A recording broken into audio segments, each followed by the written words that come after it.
itu dia berada dia berada di dalam satu berada di dalam satu perputaran yang dinamis ya, berada di dalam satu putaran yang dinamis.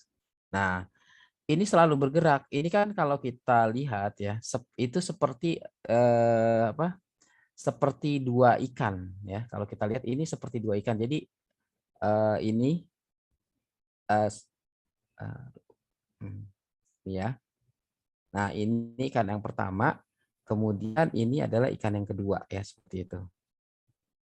Nah, ini dia saling kejar-mengejar seperti itu. Makanya nanti ketika misalnya yin-nya itu lemah, artinya larinya kan nggak kuat. Nah, akhirnya buntutnya ini akan dimakan oleh ikan yang seperti itu. Akan dimakan oleh ikan yang. Begitu juga sebaliknya, apabila ikan yang ini jalannya lambat, maka dia buntutnya akan dimakan sama ikan yin. Nah, makanya ada nanti istilah yin yang itu saling mengkonsumsi, ya, seperti itu. Ya kan memang yin yang itu di dalam apa aspek fisiologisnya itu dia harus seimbang. Nah, sementara ketika terjadi keadaan patologis ya bisa terjadi yin-nya kurang ya dalam hal ini pergerakan qi-nya kurang maka dia akan dimakan oleh bagian yang ya, seperti itu. Nah, lanjut kita ke sejarahnya. Nah, teori yin yang itu merupakan suatu pola dasar ya dari fenomena alamiah yang biasa terjadi baik dalam lingkup makrokosmos yaitu alam semesta maupun mikrokosmos atau tubuh manusia. Jadi yin yang itu aplikasinya nanti ya bisa kita aplikasikan ke dalam makrokosmos atau alam semesta ya. Kita berhubungan dengan langit, bumi ya dan segala sesuatu yang berada di antara langit dan bumi ya termasuk juga manusia. Nah, manusia sebagai bagian kecil dari mikrokosmos. Nah, di dalam tubuh manusia itu juga terdapat suatu sistem ya seperti yang terdapat pada makrokosmos atau alam semesta ya seperti itu. Nah, dasar daripada teori yin yang itu adalah falsafah alamiah yang didasarkan pada pengamatan dan penelitian terhadap gejala-gejala alam semesta.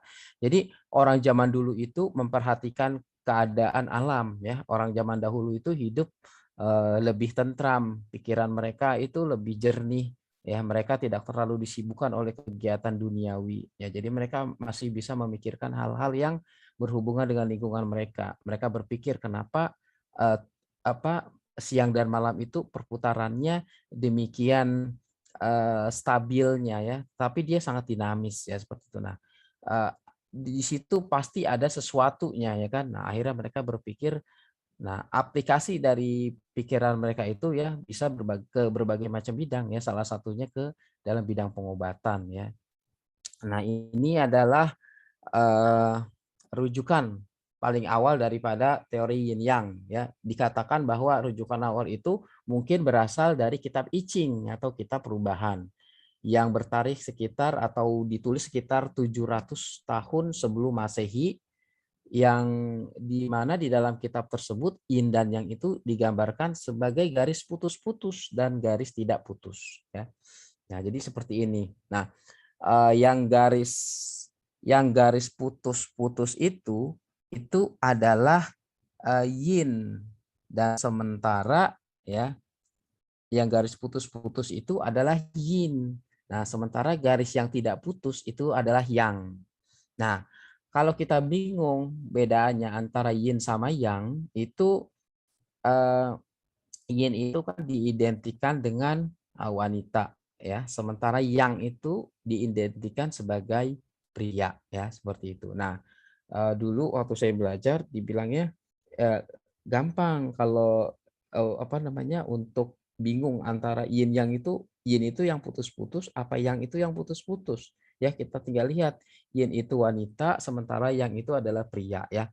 Nah, kalau pria itu dari bagian atas sampai bagian bawah itu dia tidak putus. Nah, sementara kalau wanita itu dari bagian bawah sampai bagian atas itu pas di bagian tengahnya itu ada yang putus. Nah, katanya seperti itu. Maka untuk gampangnya yin itu ya seperti itu cara apa namanya cara berpikirnya. Nah, kemudian nanti dari yin yang itu dia saling saling berinteraksi antara yin dan yang. Maka nanti ada dua garis putus-putus, yaitu adalah yin maksimal. Nah, sementara ada dua garis ya, satu garis yang, satu garis yin. Nah, dikatakan bahwa yin ya yang di bawah ini berada di dalam yang. Ya, begitu seterusnya. Nah, ini aplikasinya nanti macam-macam, bisa di dalam pengobatan ya, bisa di dalam feng shui dan lain-lain ya. Ini aplikasinya nanti banyak sekali. Nah, kemarin saya cerita tentang titik rencung ya. Ini tiga garis putus-putus ini diibaratkan sebagai bumi ya. Bumi itu adalah yin yang murni ya, artinya sangat material sekali bumi. Nah, sementara kita lihat di ujung yang paling kiri ini itu adalah yang ya, adalah yang murni ya, yaitu adalah langit ya, seperti itu. Nah, makanya untuk supaya terjadinya komunikasi antara yin yang ini harus berada di bawah dan yin ini harus ada di atas. Kenapa? Karena yang ini cenderungnya itu adalah naik ya, karena dia tuh sifatnya ringan. Sementara yin itu cenderungnya turun karena dia sifatnya berat. Ya seperti itu. Nah, kalau misalnya yang ada di atas kemudian yin ada di bawah, maka yang akan terus naik dan yin akan terus turun. Maka hilang hubungan antara yin dan yang. Nah, di dalam TCM dikatakan kalau terjadi hilang hubungan antara yin yang, maka orang atau seseorang itu meninggal ya. Seperti itu. Karena manusia hidup itu harus ada interaksi antara yin dan yang.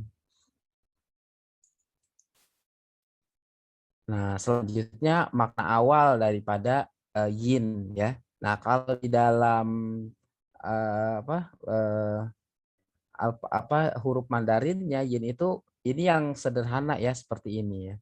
Ada yang lebih tradisional ya, yang masih dipakai di Taiwan itu lebih rumit lagi. Sebenarnya hampir mirip ya, cuman kalau yang tradisional itu struknya atau garisnya itu lebih banyak dan itu akan menceritakan lebih banyak lagi makna ya. Ini kita ambil yang lebih sederhana ya, di mana ini menggambarkan dua buah bukit dan ini adalah bulan. Nah, seperti itu. Jadi ada bulan di atas dua buah bukit. Nah, itu adalah yin. Nah, dikatakan bahwa yin itu adalah kumpulan putaran uap yang terdapat di sebelah bukit ya. Nah, dan bulan ya, seperti itu. Jadi di tengah-tengah antara dua bukit itu di bawah bulan di situ ada kumpulan putaran uap. Nah, itu adalah yin. Nah, nah akhirnya yin itu dimaknai dengan mengumpulnya sesuatu atau adanya sesuatu. Jadi yin itu material karena dia itu ada ya, seperti itu.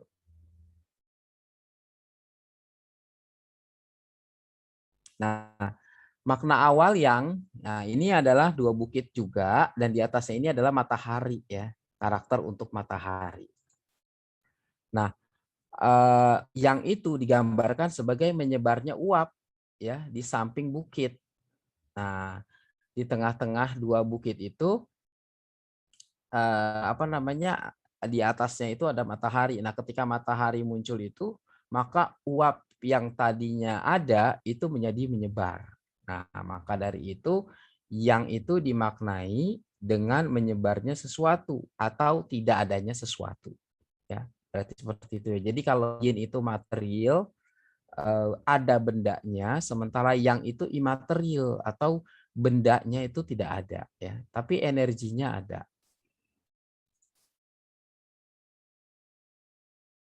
Nah, kemudian yin yang itu sering sekali kita analogikan sebagai air dan api ya, di mana yin itu adalah air dan yang itu adalah api. Ya, ini adalah konsep dasarnya untuk kita memahami ya. Nah, yin dan yang itu disimbolkan sebagai sesuatu yang sangat imajinatif. Air dan api diambil sebagai suatu pembanding untuk memperjelas pengertian antara yin dan yang. Nah, dalam buku Huang Tinei, air dan api itu memiliki sifat yang berlawanan dan air dan api merefleksikan sejumlah ciri khas daripada yin dan yang. Jadi ketika kita berpikir tentang yin, kita berpikir tentang api ya. Berpikir tentang air, dan ketika kita berpikir tentang yang, kita berpikir tentang tentang api. Nah, api itu bersifat hangat, panas, terang, bergerak, mengarah ke atas, dan lain-lain. Jadi sifat yang nanti di dalam fisiologi maupun di dalam patologi ya, dia akan mengikuti daripada sifat-sifat api. Dia itu hangat, kemudian panas, ya, kemudian terang, bergerak, mengarah ke atas, dan lain-lain. Contoh misalnya panas ya, kondisi pasien misalnya atau kondisi seseorang yang mengalami ekses yang itu tubuhnya panas. Nah, kemudian eh, mengarah ke atas ya. Contohnya ketika terjadi api ya pada hati itu akan naik ke atas ya, yang biasanya menyebabkan stroke itu bisa salah satunya dari api hati yang naik ke atas atau angin hati yang naik ke atas disebabkan oleh api ya seperti itu. Jadi itu adalah yang ya seperti itu.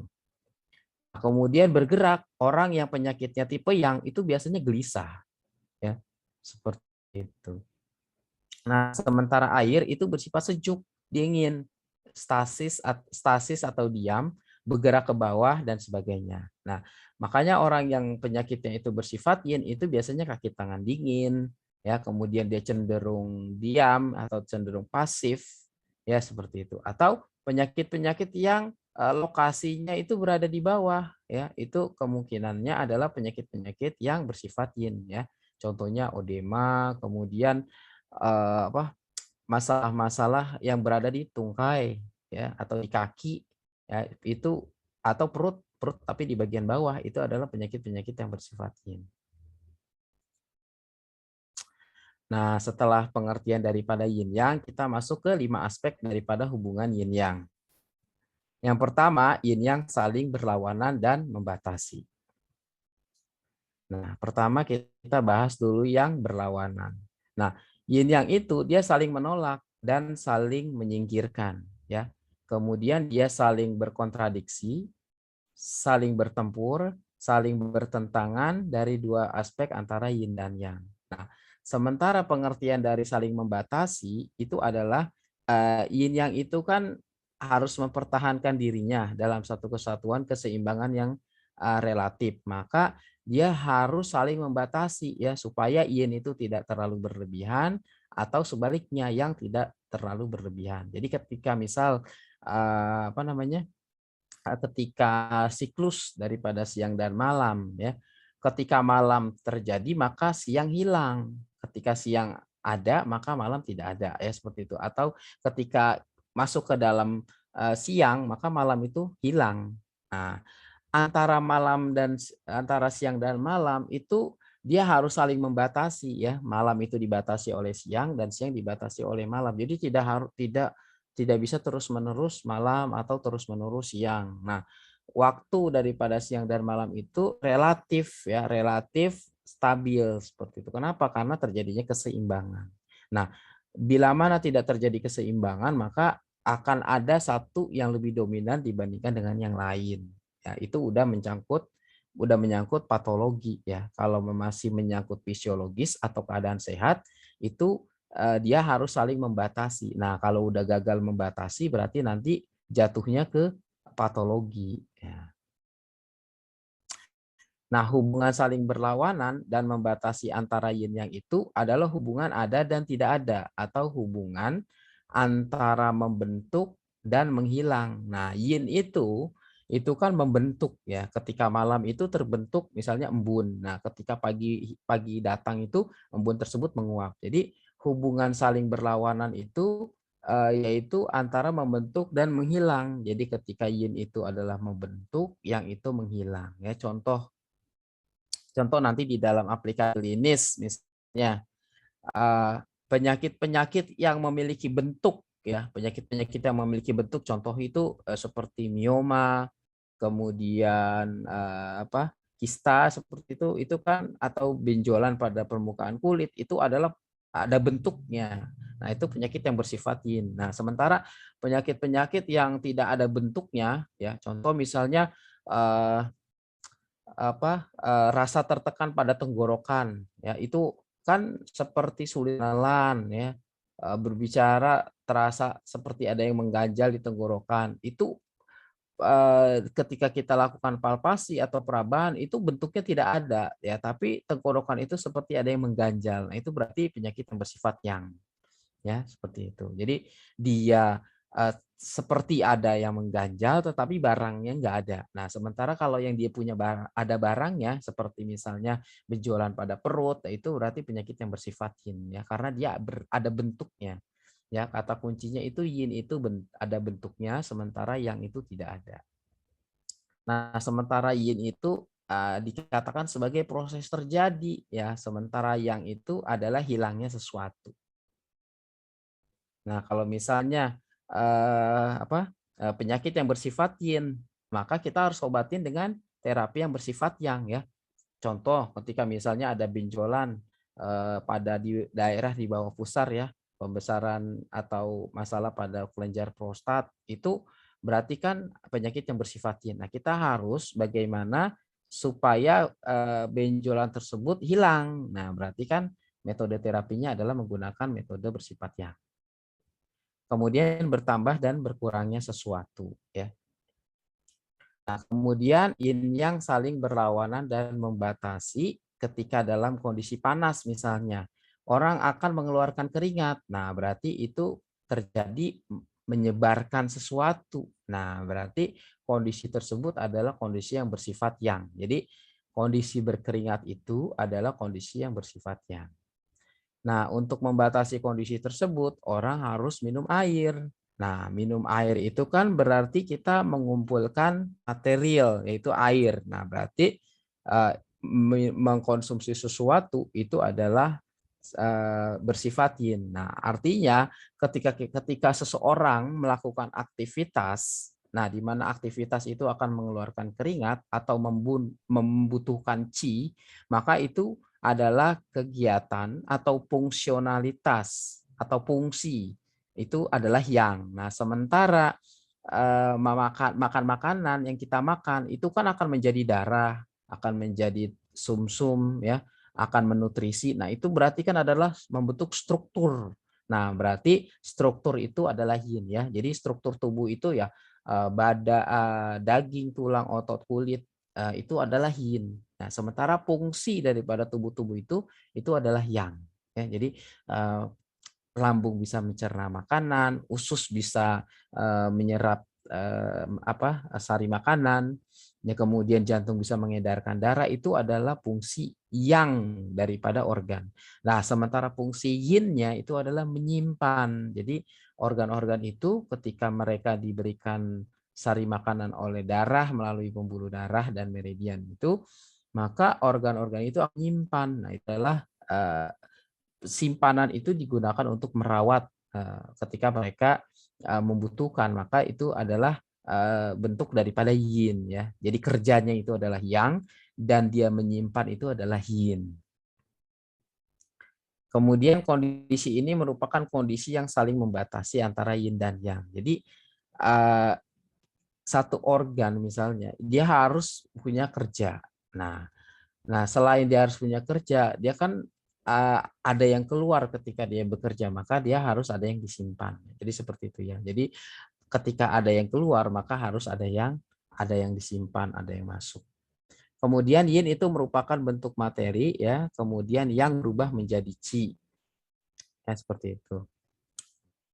Jadi yin itu adalah bentuk materi ya, bentuk materi itu ya bisa berupa darah ya, kemudian cairan tubuh, itu adalah materi. Nah, sementara yang itu berubah menjadi qi. Nah, kalau misalnya di dalam di dalam penjelasannya tentang yin dan yang itu, yin dan yang itu nanti kita bisa katakan seperti ini ya. Yin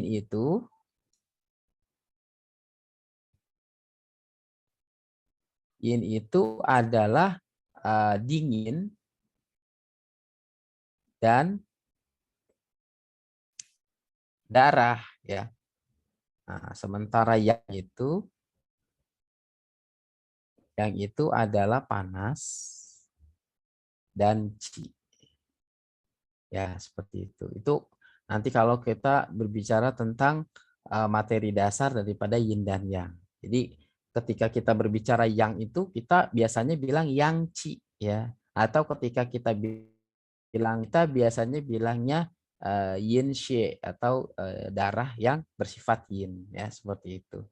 Jadi eh, yang qi nanti dia lawannya adalah yin xie ya. Xie ini adalah darah. Nah, selanjutnya ini ya, selanjutnya yin dan yang. Ini saling berlawanan. Yin itu adalah air dan yang itu adalah api. Jadi sifat-sifat daripada air itu adalah sifat-sifat yin dan sifat-sifat daripada api itu adalah sifat-sifat yang ya. Tadi kita udah bahas. Yaitu sifat daripada yin itu adalah dingin ya, kemudian yang itu lawannya adalah panas. Yin itu adalah gelap, yang itu terang. Nah, kemudian basah, lembab itu termasuk yin. Sementara kering ya, itu termasuk yang. Kemudian lembut, lembut itu masuk yin. Keras, keras itu termasuk yang. Lesu, ya tidak bersemangat, ya tidak bergairah itu adalah yin. Sementara bersemangat, ya bergairah itu adalah yang. Lambat itu adalah yin. Jadi lambat, sementara lawannya cepat itu adalah yang. Jadi kalau ketemu orang, kalau dia ngomongnya lambat, nah berarti dia adalah orang yang cenderungnya bersifat yin. Tapi kalau orang ngomongnya cepat, ya itu orang cenderung bersifat yang. Sama dari suaranya. Kalau suaranya kecil, ya lesu, itu berarti dia bersifat yin. Nah, maksudnya apa orang bersifat yin, orang bersifat yang? Nah, bisa dilihat lagi nanti. Kalau misalnya orang bersifat yin itu berarti bisa jadi ada penyakit yang ada di dalam tubuhnya yang sudah berlangsung lama ya. Nah, sementara kalau orang yang bersifat yang itu berarti energi panas dan qi-nya itu cukup ya, seperti itu. Kemudian kalau yin itu adalah yang bersifat material dan benda ya, seperti tubuh yaitu adalah material dan benda. Nah, sementara yang itu adalah bersifat energi ya, sehingga tubuh itu bisa bergerak, sehingga orang itu bisa berbicara, itu kan ada energi ya di dalam tubuhnya. Itu adalah fungsionalitasnya seperti itu. Nah, ketika orang kehilangan energi ya maka orang itu kan hanya satu badan aja ya, seperti itu. Jadi ketika misalnya manusia manusia meninggal itu kan hilang energi dari tubuhnya, maka tubuhnya menjadi dingin dan dia uh, tidak bisa melakukan apa-apa ya karena memang energinya tidak ada dari tubuhnya. Maka itu tinggal hanya materi dan benda. Nah, kalau di alam semesta itu yin itu adalah bulan dan malah yang itu adalah matahari. Yang ini nanti hubungannya dengan malam dan siang ya. Nah, itu adalah yin yang saling berlawanan. Kemudian yang kedua, yin yang saling menjadi akar dan saling menggunakan. Nah, jika tidak ada cahaya atau tidak ada terang, nah di mana cahaya dan terang itu adalah yang, maka tidak ada gelap. Nah, maka dikatakan yin yang itu saling menjadi akar. Jadi kalau nggak ada panas, kita nggak ada dingin, ya. Artinya tidak ada pembandingnya seperti itu. Maka kita bilang bahwa yin yang itu saling menjadi akar. Di mana yin itu akan menjadi akar daripada yang dan yang itu juga menjadi akar daripada yin. Nah, yin itu terbentuk dan bersumber dari yang. Nah, contohnya tadi ya darah, yin itu kan darah. Darah itu bisa ada, bisa terbentuk ya. Itu kan dari makanan. Nah, makanan itu kan yin. Nah, makanan itu kalau tidak diolah melalui proses itu kan berarti kerja bersifat yang. Maka makanan itu tidak bisa menjadi darah. Ya, seperti itu. Nah, yang terbentuk bersumber dari yin. Nah, seperti itu juga tubuh manusia bisa bergerak yaitu karena ada makanan yang masuk. Kalau tidak ada makanan yang masuk juga manusia lesu. Ya, jadi yang itu kan energi, ya energi itu bisa dipakai ya, dia kan harus membakar sesuatu. Nah, yang dibakar itu pun adalah benda ya, yang bersifat yin. Ya, jadi dikatakan yin yang saling menjadi akar. Jadi yin itu bisa terbentuk itu karena adanya yang, dan yang itu bisa terbentuk itu karena adanya yin. Nah, kalau tidak ada yin yang mengumpul, maka tidak ada yang atau yang menyebar. Jadi kalau tidak pernah terjadi embun, maka tidak ada embun yang menyebar atau menguap seperti itu. Jadi harus ada terbentuk dulu baru dia bisa menyebar. Contoh eh, contoh misal ini ya, contoh misalnya air hujan ya di laut. Laut, kemudian matahari menguapkan air laut, kemudian terbentuklah awan. Nah, ini berarti yang ini akan membentuk yin nanti ya, gitu ya. Ini kan dari air laut nih diuapkan menjadi awan. Nah, kemudian awan ketiup angin, nah dia akan turun menjadi hujan di daratan. Ya, seperti itu berarti dari panas matahari yang bersifat yang itu akan menjadi hujan yang bersifat yin. Nah, seperti itu. Maka dikatakan yin yang itu saling menjadi akar. Kemudian yin yang saling menggunakan. Yin digunakan untuk membentuk yang, dan yang digunakan untuk membentuk yin. Ya, materi yin digunakan untuk membentuk energi ya tadi. Dari makanan kita bisa menjadi darah, kemudian darah itu yang akan menutrisi organ sehingga organ bisa bekerja. Ya, begitu juga sebaliknya. Energi itu digunakan untuk membentuk materi ya. Dengan adanya energi tersebut ya organ bisa mengolah makanan yang utuh dan menyebarkan darah ke seluruh tubuh. Berikutnya yin yang saling menjadi akar dan menggunakan. Ya, contoh ini tadi ya udah saya jelaskan di mana awan di langit itu merupakan yang, merupakan hasil dari penguapan air yang ada di laut. Itu air itu kan yin. Nah, air yang ada di laut tersebut yin itu uh, air yang di bumi itu yang bersifat yin itu adalah curahan hujan yang berasal dari awan. Ya, seperti itu tadi udah digambarkan. Nah, dengan kata lain awan yang berada di langit itu ditunjang dan dibentuk oleh air yang ada di bumi. Hal ini menunjukkan bahwa yang itu sangat tergantung dengan yin. Nah, air yang berada di bumi itu harus ditunjang oleh curahan hujan yang berasal dari langit. Dan hal tersebut mempunyai makna bahwa pembentukan yin itu mengandalkan yang.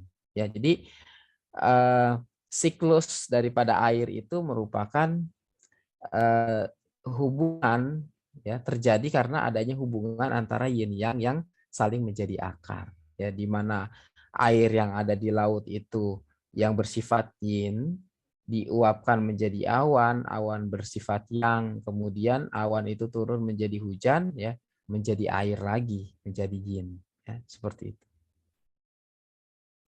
Nah, selanjutnya yang ketiga, yin yang itu saling bertambah dan berkurang. Nah, makna dasar daripada yin yang tadi kan yin itu berkumpulnya uap ya. Berkumpul itu sama dengan nambah. Nah, sementara yang itu tersebarnya uap. Menyebar itu berarti berkurang. Nah, maka yin yang itu dapat saling bertambah dan berkurang. Nah, proses ada dan tidak ada ya. Jadi tadi bertambah dan berkurang, kemudian ada dan tidak ada. Diketahui bahwa segala materi itu berada dalam kondisi yang selalu dalam pergerakan. Jadi di alam ini semuanya itu selalu berada dalam kondisi bergerak. Nah, hanya dengan bergerak maka dimungkinkan terjadinya perubahan. Ya, kalau tidak bergerak ya tidak terjadi perubahan. Makanya yin yang itu digambarkan tadi sebagai dua ekor ikan ya yang berada di dalam satu wadah yang mereka tuh saling kejar mengejar seperti itu. Jadi apabila ikan yang yin itu lambat, maka dia akan dimakan oleh yang. Begitu juga sebaliknya. Ya, seperti itu. Nah, perubahan tersebut hanya terjadi dalam kondisi bertambah dan berkurang. Jadi kalau misalnya ada terjadi pertambahan, ya itu terjadi perubahan. Kalau ada terjadi pengurangan, berarti terjadi perubahan. Nah, kalau tidak ada pertambahan dan perubahan, berarti tidak terjadi pengurangan. Kemudian bertambah itu sama dengan proses tumbuh atau menjadi ada. Nah, sementara berkurang itu proses habis menjadi tidak ada. Nah, ini nanti bisa kita ini dulu ya. Maka segala sesuatu di alam ini semuanya berada dalam kondisi bertambah dan berkurang. Contoh misalnya misalnya manusia ya. Manusia kan dia dari lahir ya. Dari lahir itu kan kecil ya seperti itu. Kemudian dia makan ya. Dari makan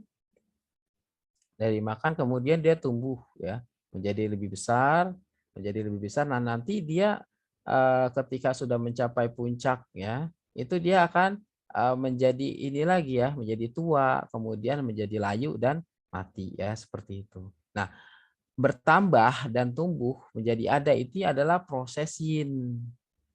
Bertambah ini adalah proses yin. Nah, sementara berkurang ini adalah proses yang. Ya, seperti itu.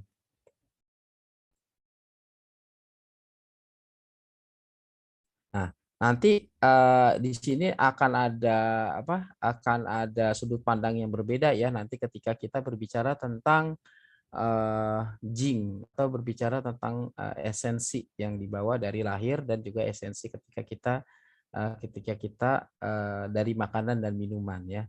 Jadi dikatakan bahwa manusia itu kan ketika masih anak-anak itu dia sebenarnya berada pada kondisi yangnya. Jadi yangnya subur. Nah, karena yangnya subur di mana yang itu adalah akar atau yin yang saling mendukung, maka ketika anak-anak itu yangnya subur, maka yin-nya juga bagus. Nah, begitu juga ketika orang menjadi tua dan layu, itu kan yangnya berkurang. Nah, ketika yangnya berkurang, maka dikatakan fungsi daripada organ-organ tubuhnya itu udah mulai melemah. Nah, maka hasil daripada apa yang dimakan itu juga menjadi kurang ya, menjadi kurang terbentuk menjadi darah dan juga saripati. Nah, makanya dikatakan itu adalah proses berkurang. Nah, seperti itu sehingga akan menjadi layu.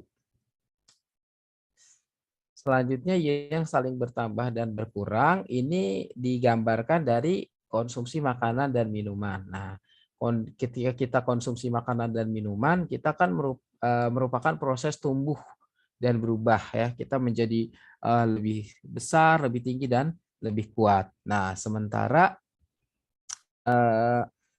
hal tersebut ya merupakan bertambah atau pertambahan. Nah, setelah mengkonsumsi sesuatu kita melakukan kegiatan. Nah, kegiatan itu akan menghabiskan energi. Nah, maka energi tersebut dikatakan proses pengurangan daripada kondisi tubuh, ya. Jadi dikatakan dia terjadi berkurang ya, terjadi pengurangan.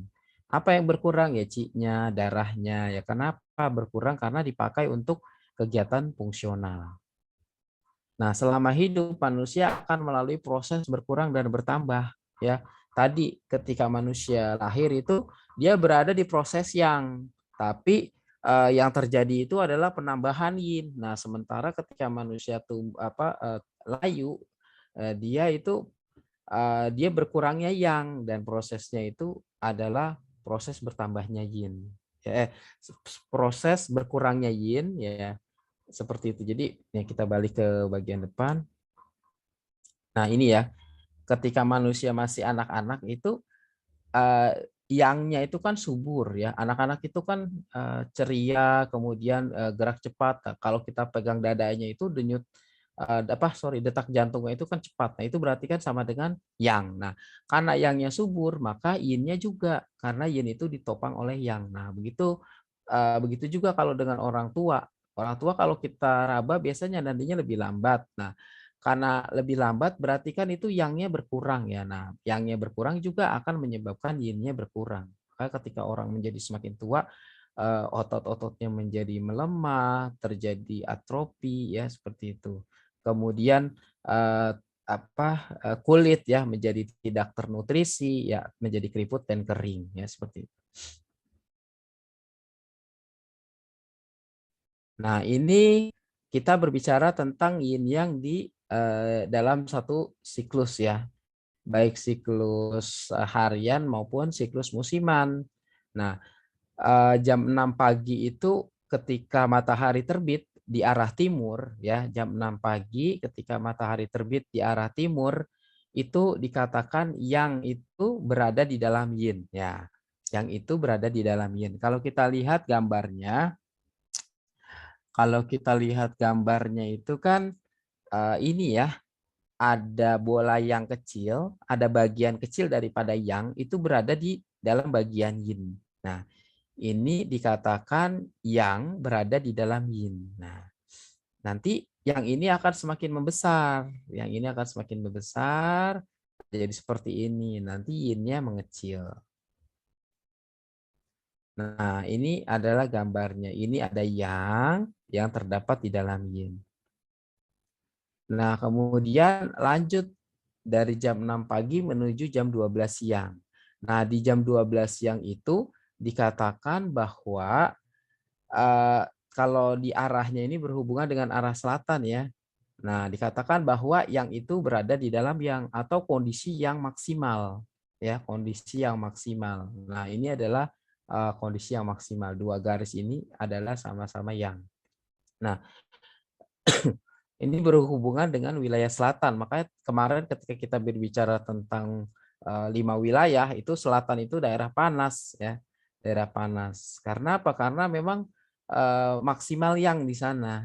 Ya, seperti itu. Nanti kalau berhubungan dengan organ itu, organnya itu adalah jantung ya. Jadi maka ketika jam 12 siang itu jantung itu kan musuh patogennya kalau kita berbicara nanti di 5 unsur itu musuh patogennya itu adalah api ya, panas dan api.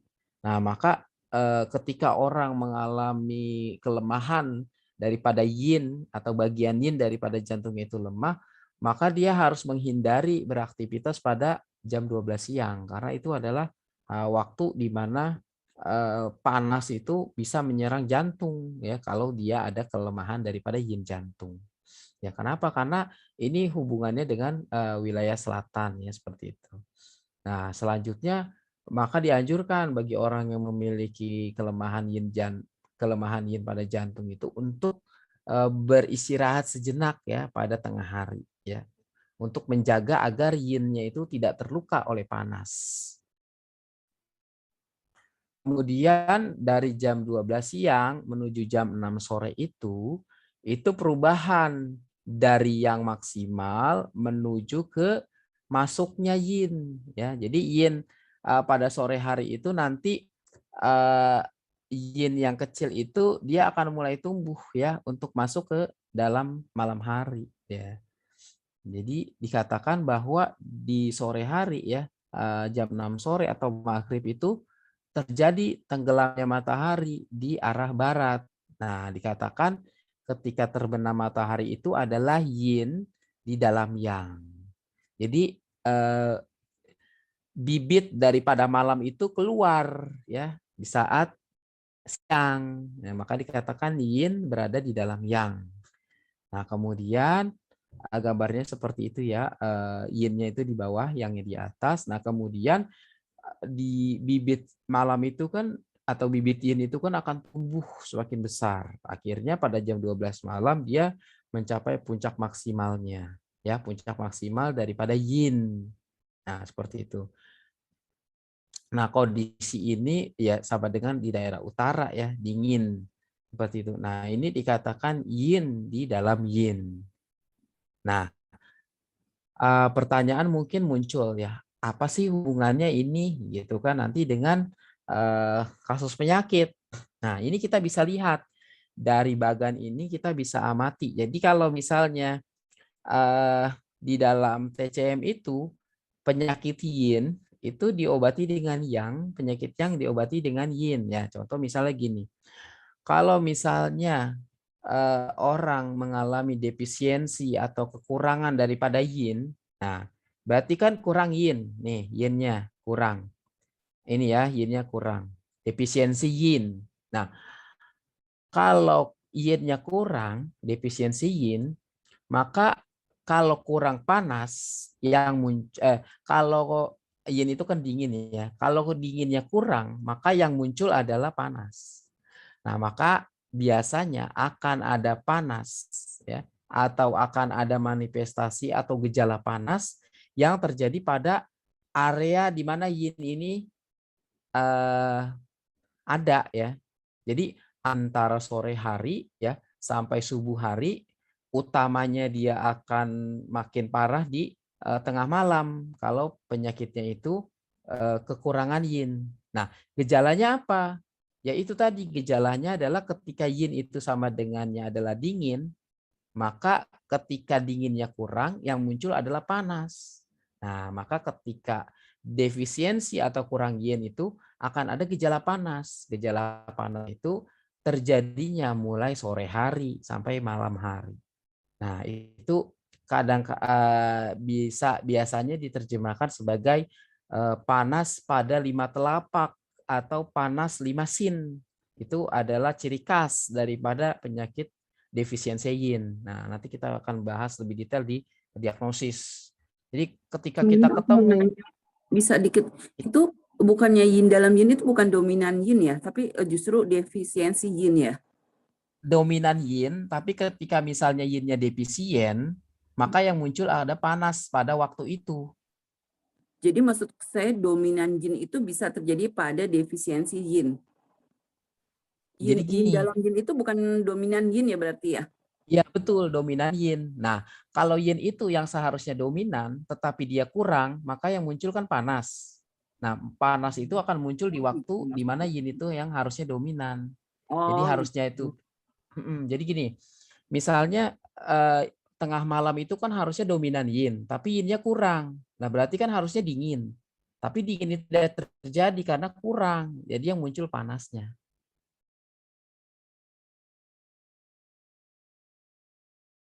Gimana? Bisa dipahami? bisa ya Pak Asmuni bisa. Iya, jadi munculnya itu gejalanya panas. Nah, biasanya panas pada 5 telapak, 2 telapak tangan, 2 telapak kaki, dan telapak dada, ya, atau biasanya disebut sebagai panas pada 5 sin. Nah, jadi yang seharusnya pada malam ini, ya, tengah malam ini kan yin di dalam yin, artinya ini kan yin ini dominan. Nah, sementara kalau dia yang seharusnya dominan tapi dianya lemah, defisien, maka yang muncul itu adalah lawannya. Begitu juga ketika defisiensi yang, maka yang seharusnya pada siang hari itu adalah yang itu dominan, tapi yang muncul adalah dingin. Nah, bisa terjadi kalau orang defisiensi yang jantung, lah pada tengah hari dia kok keringetan, menggigil, ya seperti itu, kedinginan. Itu karena dia kurang yang. Jadi yang muncul adalah yin. Jadi kebalikannya, kalau dia defisien. Tapi yang normalnya itu ya dia penuh. Jadi ketika dia malam yinnya penuh, ketika siang yangnya penuh. Ya, seperti itu. Nah, itu kan apa namanya kondisi patologi ya. Ketika harusnya pada kondisi tengah malam itu yinnya itu penuh, tapi kalau orang punya penyakit defisiensi yin, akhirnya yang muncul adalah lawannya, munculnya panas. Nah, munculnya itu muncul panasnya di mana? Ya ini, di saat yin ini mulai aktif ya, mulai sore sampai tengah malam menjelang pagi. Itu ciri khasnya. Pokoknya ciri khas kalau kita ketemu defisiensi yin itu adalah panas pada sore sampai sampai tengah malam atau sampai menjelang pagi ya, itu panas pada 5 telapak. Telapak kaki, telapak tangan, dan dada. Jadi yang harusnya dia berkuasa tapi dia tidak kuat. Jadi yang muncul itu adalah lawannya, yaitu panas. Oke, berikutnya yin yang saling bertransformasi.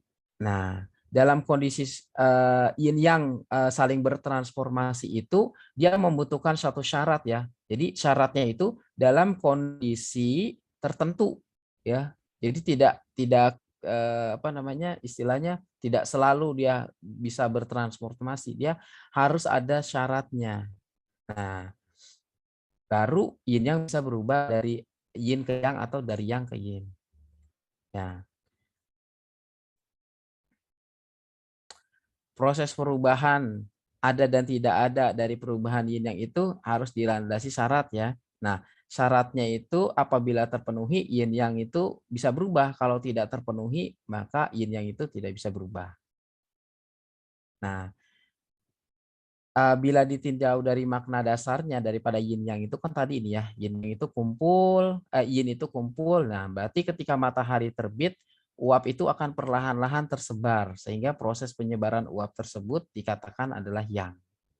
Nah, berarti berubah dari yin atau dari material uap menjadi tidak ada uap ya, dari yin ke yang. Nah, ketika dalam proses penyebaran uap, bila matahari telah terbenam, uap lembab yang dingin itu akan kumpul kembali dan akan timbul uap lembab kembali. Nah, berarti dari yang ya, dari tidak adanya uap akan menjadi uap lagi, yaitu adalah dari yang akan menjadi yin. Nah, itu ada syaratnya. Syaratnya itu apa tadi? Ya itu tadi, misalnya kalau uap itu ada matahari, ya berarti syaratnya misalnya ada panas ya, atau tidak adanya panas, ada dingin atau tidak adanya dingin. Ya, seperti itu. Nah, kemudian yin yang saling bertransformasi. Nah, ini contohnya adalah batu es ya, yang dibiarkan berada di dalam suhu kamar, dia akan mencair. Nah, berarti dia dari yin ke yang. Ya, batu es itu yin, sementara air itu adalah yang. Itu kalau kita bandingkan antara es dengan air.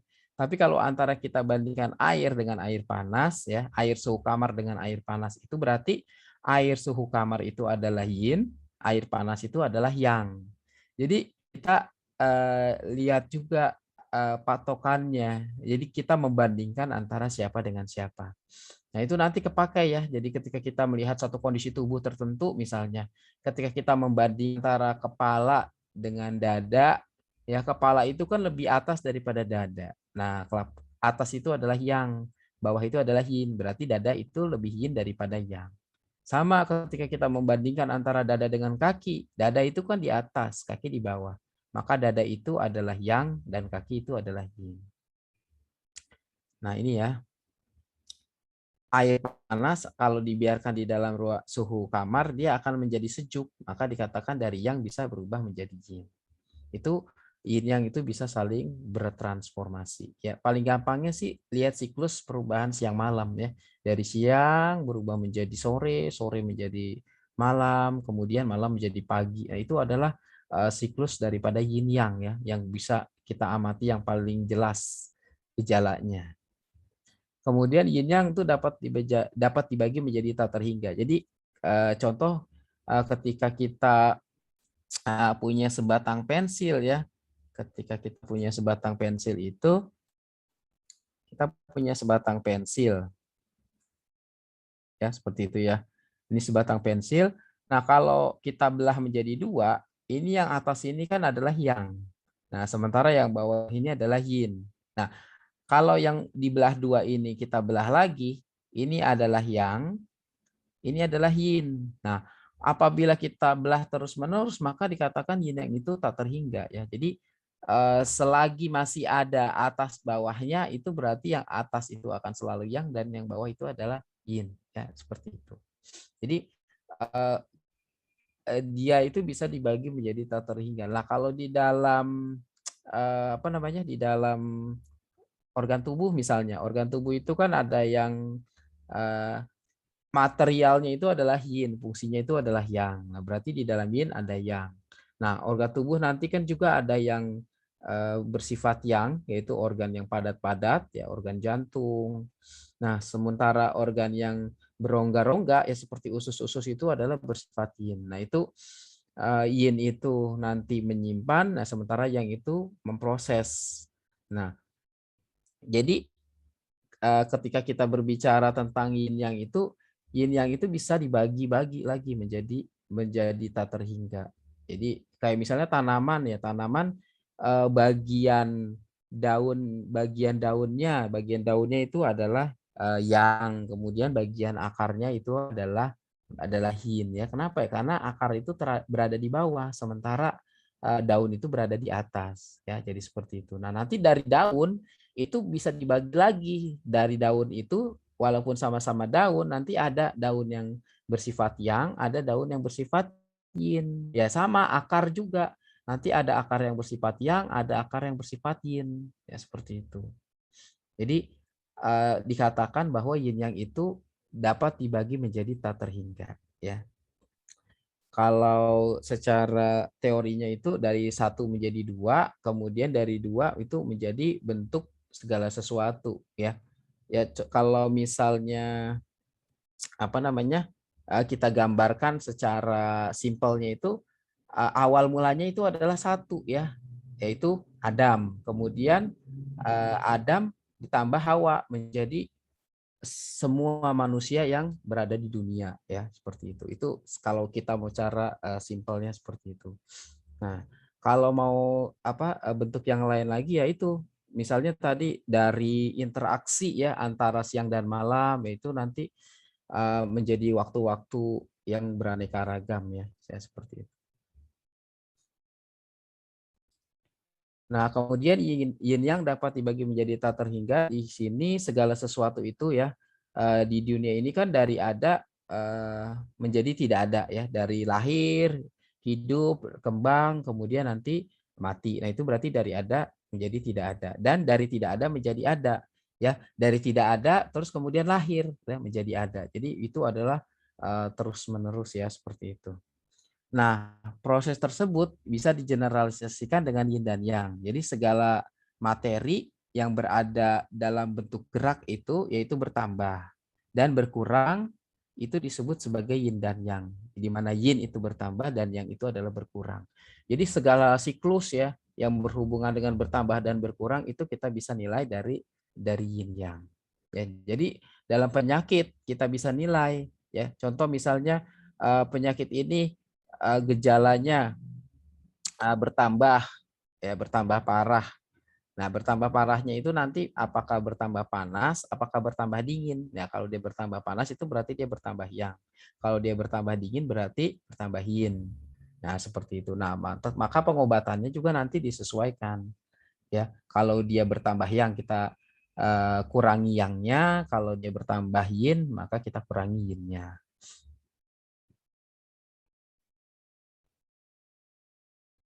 Nah, terjadi fenomena di mana di dalam yin ada yang, di dalam yang ada yin ya. Tadi ini ya udah dijelaskan ya, satu batang pensil atau satu batang bambu.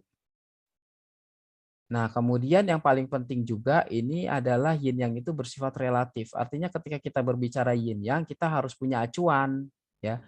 Jadi generalisasi dari atribut setelah perpanjangan makna di yin dan yang itu kita eh, harus menentukan ya, dia berseberangan dan saling bersesuaiannya. Contoh misalnya gini, salah satu pihak itu merupakan referensi dari pihak yang lain ya, yang satu tidak dapat meninggalkan yang lain. Jadi ketika kita berbicara tentang tubuh manusia, misalnya tubuh manusia ini atas itu adalah yang dan bawah itu adalah yin. Nah, yin yang ini kan ketika kita bicara misalnya kepala dan kaki. Nah, kalau kita bicaranya antara dada dan kaki, maka yang dada ini bisa yin, bisa yang. Tergantung pembandingnya mana. Kalau dibandingkan dengan kaki, maka dada itu adalah yang. Kalau dibandingkan dengan kepala, maka dada itu adalah yin. Ya, jadi seperti itu. Jadi yin yang itu bersifat relatif ya. Kita harus tentukan dulu ya pembandingnya siapa. Ya, dia berseberangannya dengan siapa. Ya seperti itu.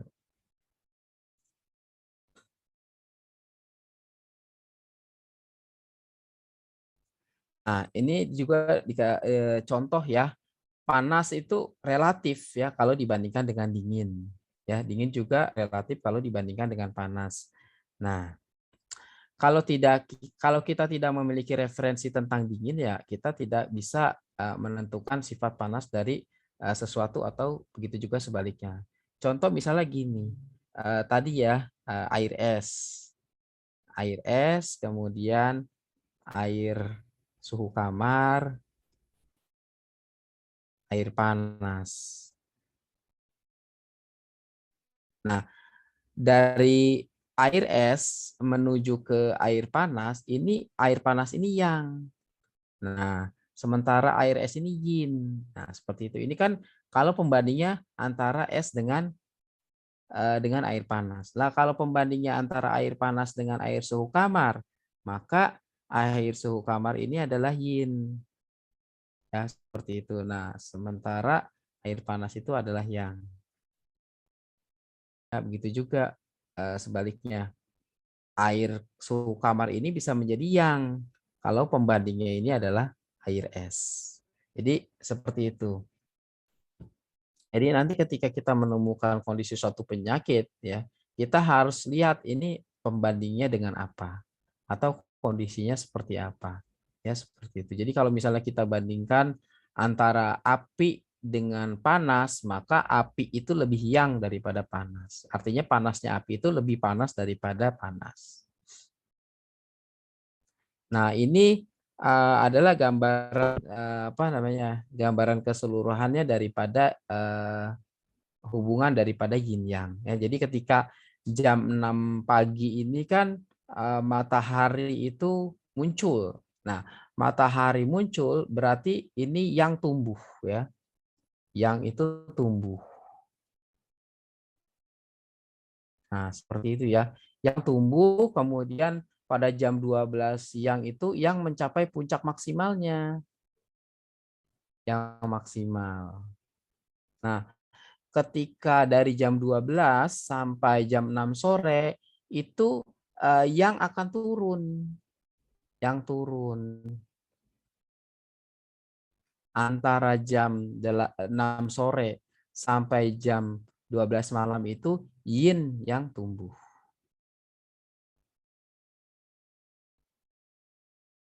Nah, sementara antara jam 12 malam sampai jam 6 pagi itu yinnya berkurang.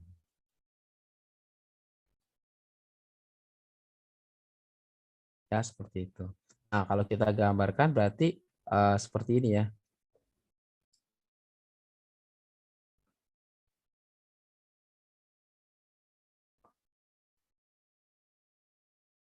Kurang bagus ya gambarnya. Jadi ini adalah seperti ini ya.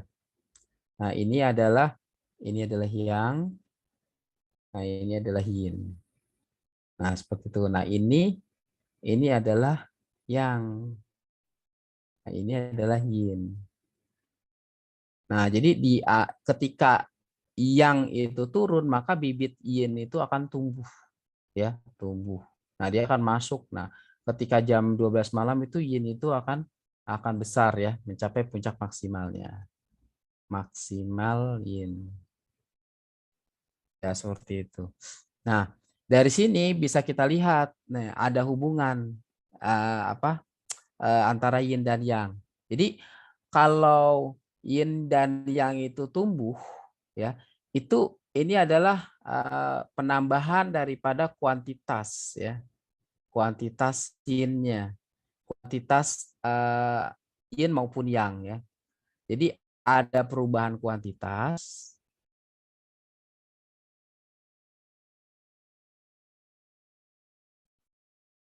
Nih, dia dia berkurang berarti ada perubahan kuantitas atau jumlahnya berkurang atau jumlahnya bertambah. Nah, kemudian ketika dia telah mencapai pada kondisi tertentu ya, sudah habis seperti itu, maka dia berubah kualitas, berubah kualitas. Nah, di sini terjadi perubahan kualitas.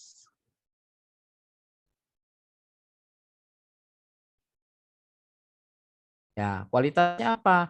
Dari yang berubah menjadi yin.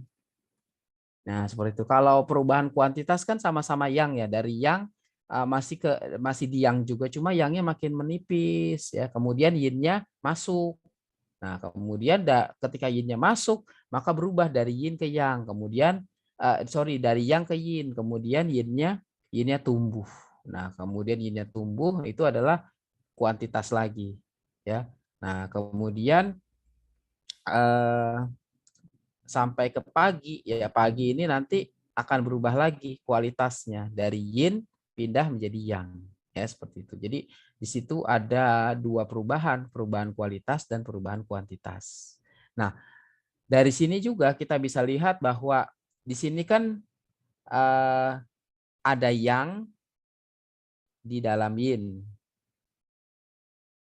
Nah, ini berarti bahwa antara yin yang itu dia terdapat saling hubungan ya, yaitu saling hubungan mendasari. Ya, seperti itu. Jadi dari siklus perubahan siang dan malam itu kita bisa lihat di situ bahwa yin yang itu terjadi perubahan kualitas, perubahan kuantitas, dan yin yang itu saling saling mendasari dan juga saling membatasi ya, di mana siang harus dibatasi oleh malam dan malam harus dibatasi oleh siang. Nah, mungkin sampai di sini masih apa ya, belum gimana gitu nanti ya. Nanti ketika telah masuk pada pembahasan yang kira-kira akan membutuhkan pemahaman dari sini ya, nanti insya Allah nanti saya ulang lagi ya, seperti itu. Jadi untuk lebih aktualnya apa sih penerapan realnya daripada konsep ini ya, nanti akan kita bahas. Mungkin itu nanti akan ada di pembahasan tentang diagnosis dan differential syndrome ya, seperti itu. Ya, ini adalah karena yin yang ini adalah dasar ya. Jadi untuk menggunakan dasar-dasar ini kita nanti menggunakannya di pelajaran lebih lanjutnya, seperti itu. Ini adalah alat yang kita gunakan untuk menilainya nanti. Ya, seperti itu. Cuman kalau masih di sini kayaknya masih bingung ya. Ini apa sih kayak gini gunanya untuk apa gitu. Ya, nanti tetap akan sangat berguna ya. Untuk sekarang kita terima dan kita cerna dulu ya, kita pahami bahwa di perubahan yin yang itu terjadi perubahan pertama adalah perubahan perubahan kuantitasnya, yaitu bertambah dan berkurangnya.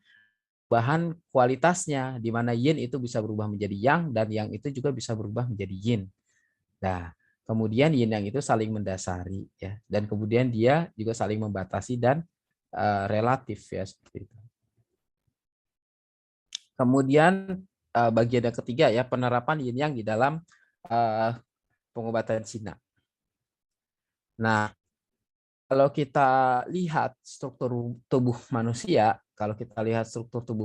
itu bagian yin itu adalah bagian inferior atau bagian bawah ya, sementara yang itu adalah bagian superior ya. Tadi udah dibahas di awal-awal ya bahwa kepala itu adalah yang ya, karena dia adalah bagian atas atau superior. Sementara kaki itu adalah yin ya, karena dia adalah inferior. Kemudian bagian dalam itu adalah yin. Nah, bagian luar dan bagian permukaan itu adalah yang. Nah, yang dimaksud dengan bagian dalam ya, yang dimaksud dengan bagian dalam itu adalah termasuk organ dalam ya, termasuk organ dalam. Jadi organ dalam itu adalah bagian dalam. Nah, kemudian bagian depan, tengah, dan tengah atau medial itu adalah yin. Nah, sementara bagian belakang, kemudian sisi samping atau lateral itu adalah yang. Nah, struktur ya tadi ini juga udah sering disebut ya, struktur yaitu tulang, otot ya yang membentuk tubuh itu adalah yin karena dia material, dan fungsi daripada struktur-struktur itu ya, fungsi tulang, fungsi otot, fungsi tendon, fungsi darah itu adalah yang. Seperti ya. Jadi kan fungsi itu kan tidak ada bentuknya ya, tapi dia memiliki energi ya, itu adalah yang ya.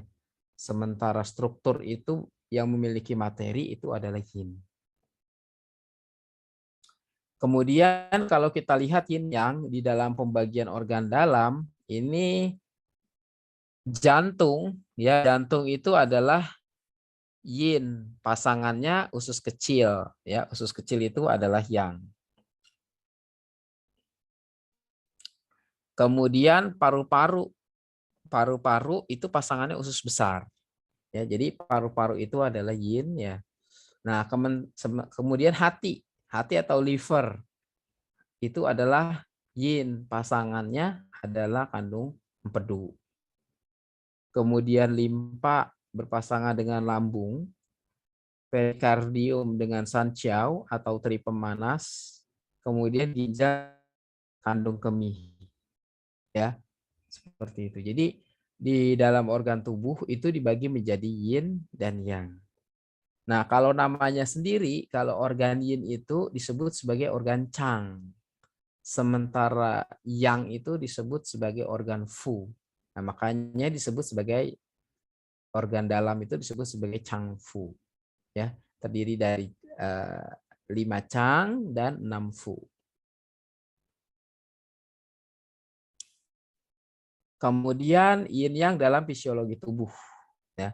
Yin yang dalam fisiologi itu artinya kita bicara tentang keadaan sehatnya ya. Nah, ini balik lagi struktur. Struktur itu digolongkan ke dalam yin, yaitu yin dan darah. Sementara fungsional itu digolongkan ke dalam yang, ya, yaitu yang qi. Ya, seperti itu. Jadi biasanya ya, apa namanya struktur itu ya termasuk di dalam itu adalah tulang ya, otot. Nah, itu semua kan dinutrisi oleh darah ya. Melalui darah itu kan nutrisi dikirim ke bagian-bagian tubuh, maka dikatakan yin she.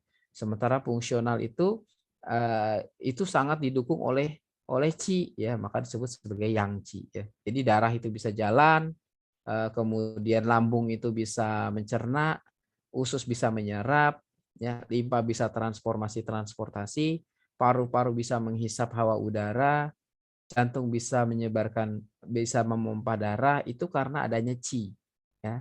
Jadi tanpa adanya qi, darah itu tidak bisa bergerak, ya. Nah, sementara qi tanpa adanya darah dia juga tidak bisa pergi ya karena dia butuh tempat, butuh material untuk dia bergerak. Karena qi itu kan eh, energi ya. Energi harus punya wadah. Kalau tidak ada wadahnya, maka energi itu tidak bisa menghasilkan apa-apa juga. Nah, ini konsep ini nanti kepakai misalnya ketika orang lemah, dingin, jangan dikeluarkan darah. Kenapa? Karena di dalam darah itu ada qi. Artinya di dalam darah itu ada qi dan ada yang, dan panas. Kalau orang udah kondisinya dingin, dikeluarin darah, tambah hilang yangnya, tambah hilang qi-nya, bisa kolaps. Ya seperti itu. Jadi eh, aplikasinya nanti sebenarnya dari konsep begini aja itu aplikasinya luar biasa ya. Banyak sekali. Cuman kita belum sampai ke sana ya, seperti itu. Nah, selanjutnya yin yang, yin itu dalam, yang luar, yin dingin itu yang panas.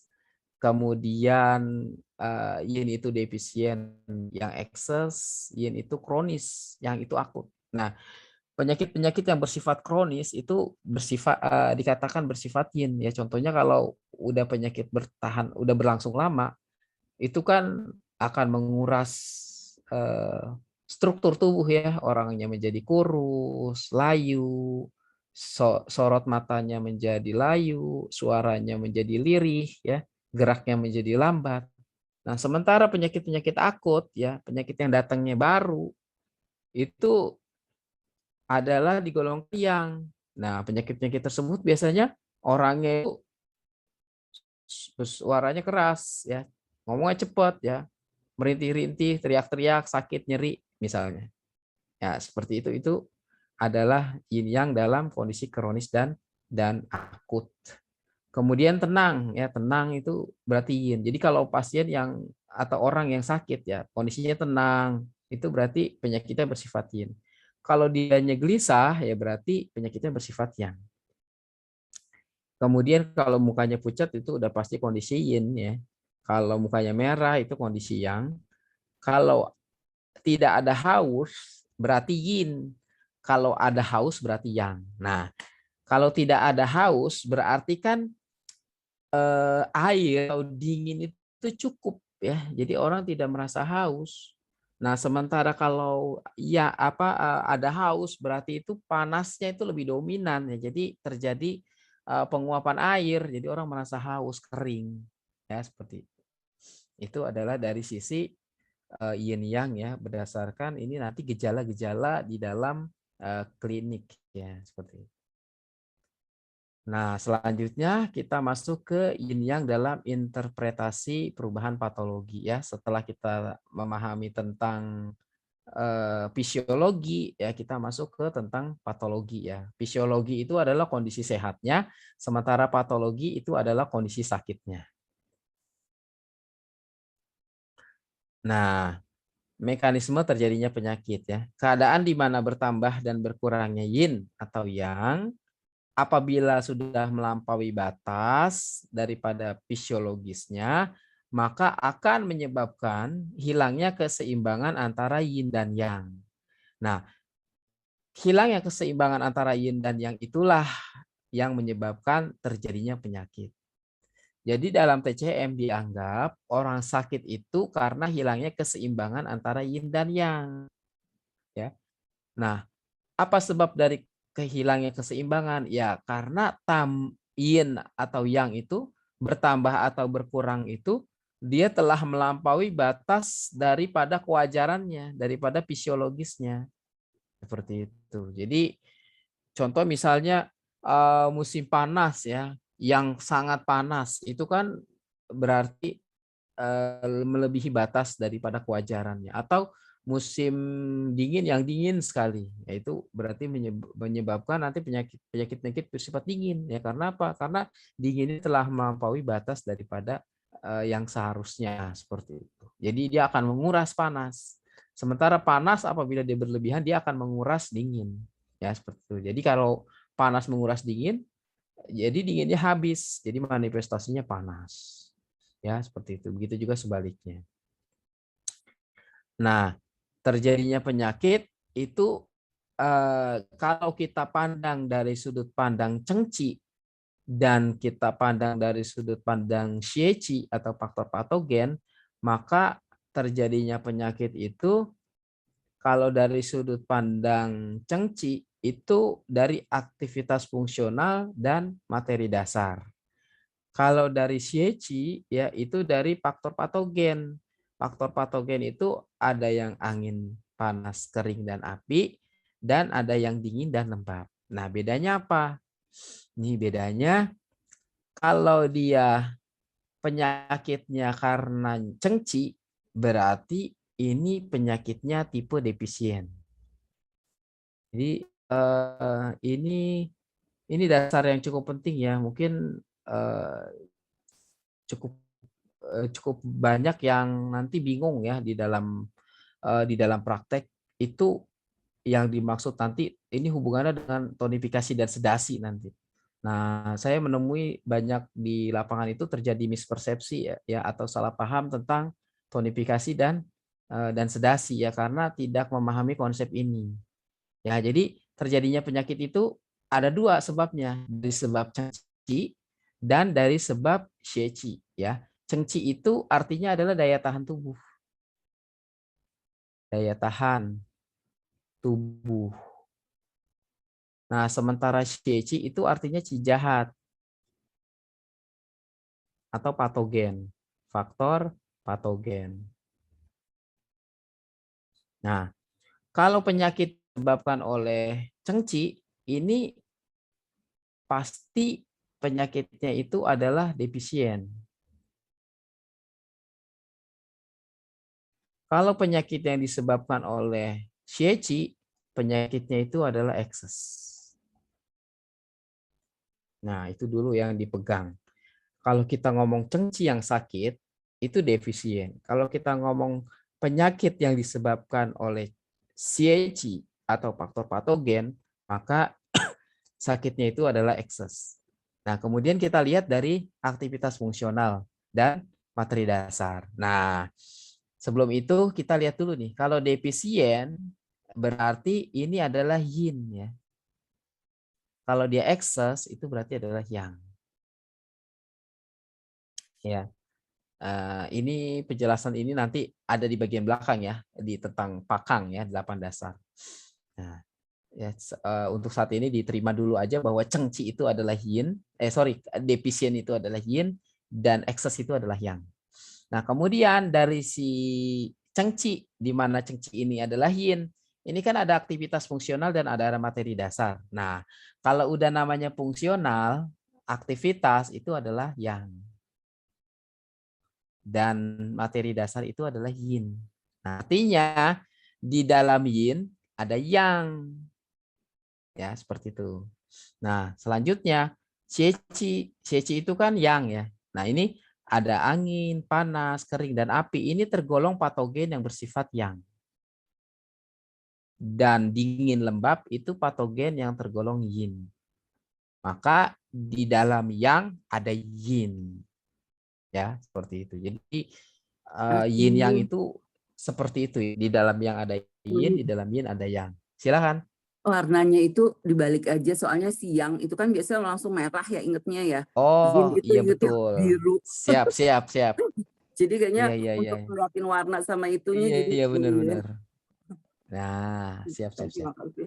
Jangan dihilangin itu coret-coretan makanya. Oh, ini enggak hilang. Iya, iya. Ya betul-betul. Kita ganti warnanya langsung ya.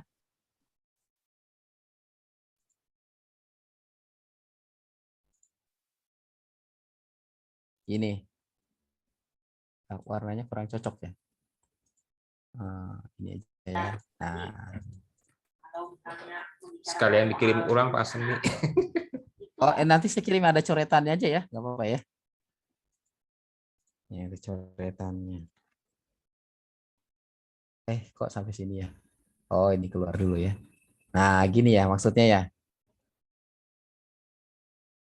Oke. Ya gitu ya. Jadi di dalam yin ada yang, di dalam yang ada yin. Ya, seperti itu. Jadi ini tuh secara global penyebab penyakit ya di dalam TCM itu cuma kayak gini. Masalahnya cengci apa sheci. Ya, ini ya konsep dasarnya ya. Nanti tentu ada yang lebih lanjut lagi. Cuman konsep awal mulanya itu ya seperti ini. Dari penyakit itu cengci apa sheci. Nanti ada dari apa namanya organ ya seperti itu. Kemudian dari materi dasar yang lebih kompleks lagi itu ada. Ya cuman secara awal mulanya itu adalah seperti ini. Jadi kalau kita berbicara tentang penyakit yang disebabkan oleh apa namanya karena cengci ya berarti itu adalah defisien ya. Di mana cengcinya itu yang defisien. Karena cengci itu nggak bisa akses. Kenapa cengci nggak bisa akses? Karena dipakai. Ya, seperti itu. Nah, kenapa si Eci atau faktor patogen itu selalu akses, bukannya defisien?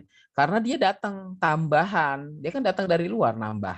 Ya, jadi di dalam tubuh manusia kan udah ada dingin, udah ada panas, udah ada lembab. Nah, sementara ditambah lagi yang dari luar, makanya akses kenapa disebutnya. Nah, sementara cengci itu kenapa disebutnya selalu defisien? Karena cengci itu kan dipakai untuk kita kerja melawan faktor patogen. Ya, tubuh kita kerja melawan faktor patogen, tubuh kita bekerja untuk mempertahankan kondisi fisiologis. Nah, seperti itu. Makanya dia selalu berkurang, nggak mungkin cengci excess. Seperti itu. Nah, kalau CECI excess. Nah, selanjutnya defisiensi ya dalam patologi adalah kekurangan kekuatan tubuh ya atau yang disebut sebagai cengci. Ya, ini adalah kesimpulannya ya. Nah, sementara excess dalam patologi adalah kelebihan daripada penyebab penyakit atau patogen atau CHI. Ya, jadi seperti itu.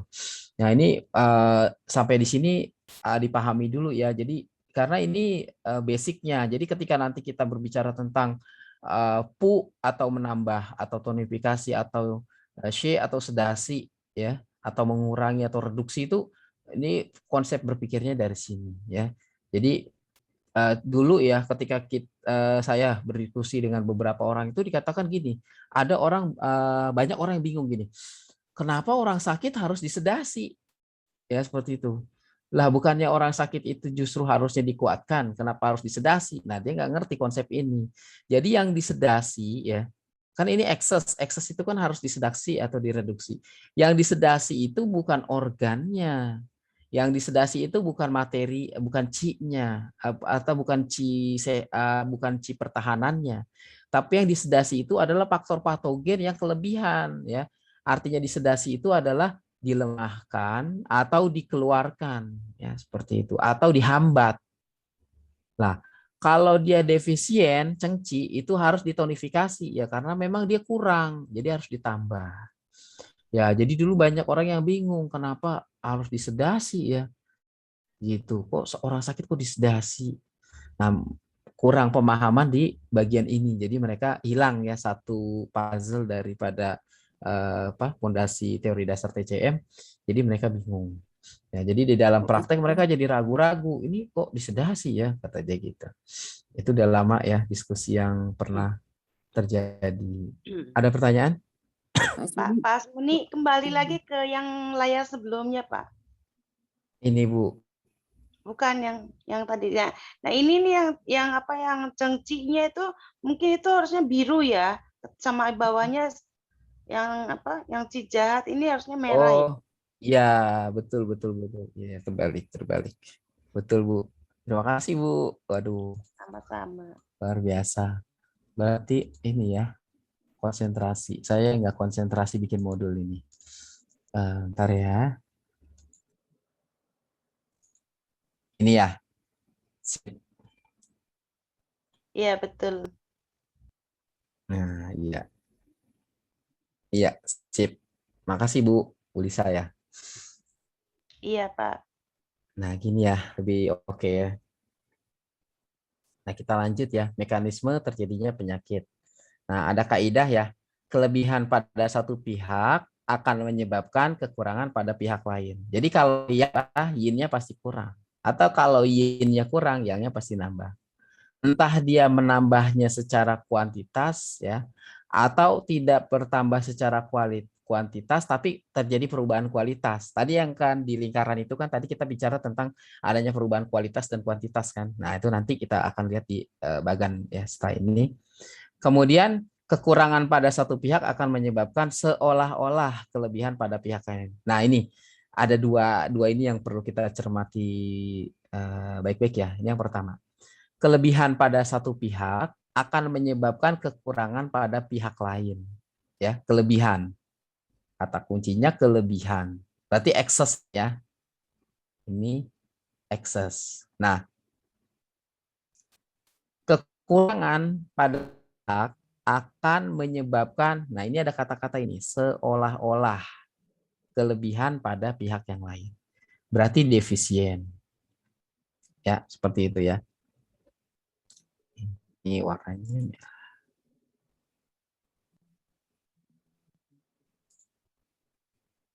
Ya, jadi seperti itu. Jadi yang bagian kedua ini kita berbicara tentang kondisi defisien ya. Ini adalah kondisi defisien. Nah, yang harus kita ingat ini ada kata seolah-olah kelebihan. Jadi kalau misalnya defisien yin, maka seolah-olah kelebihan yang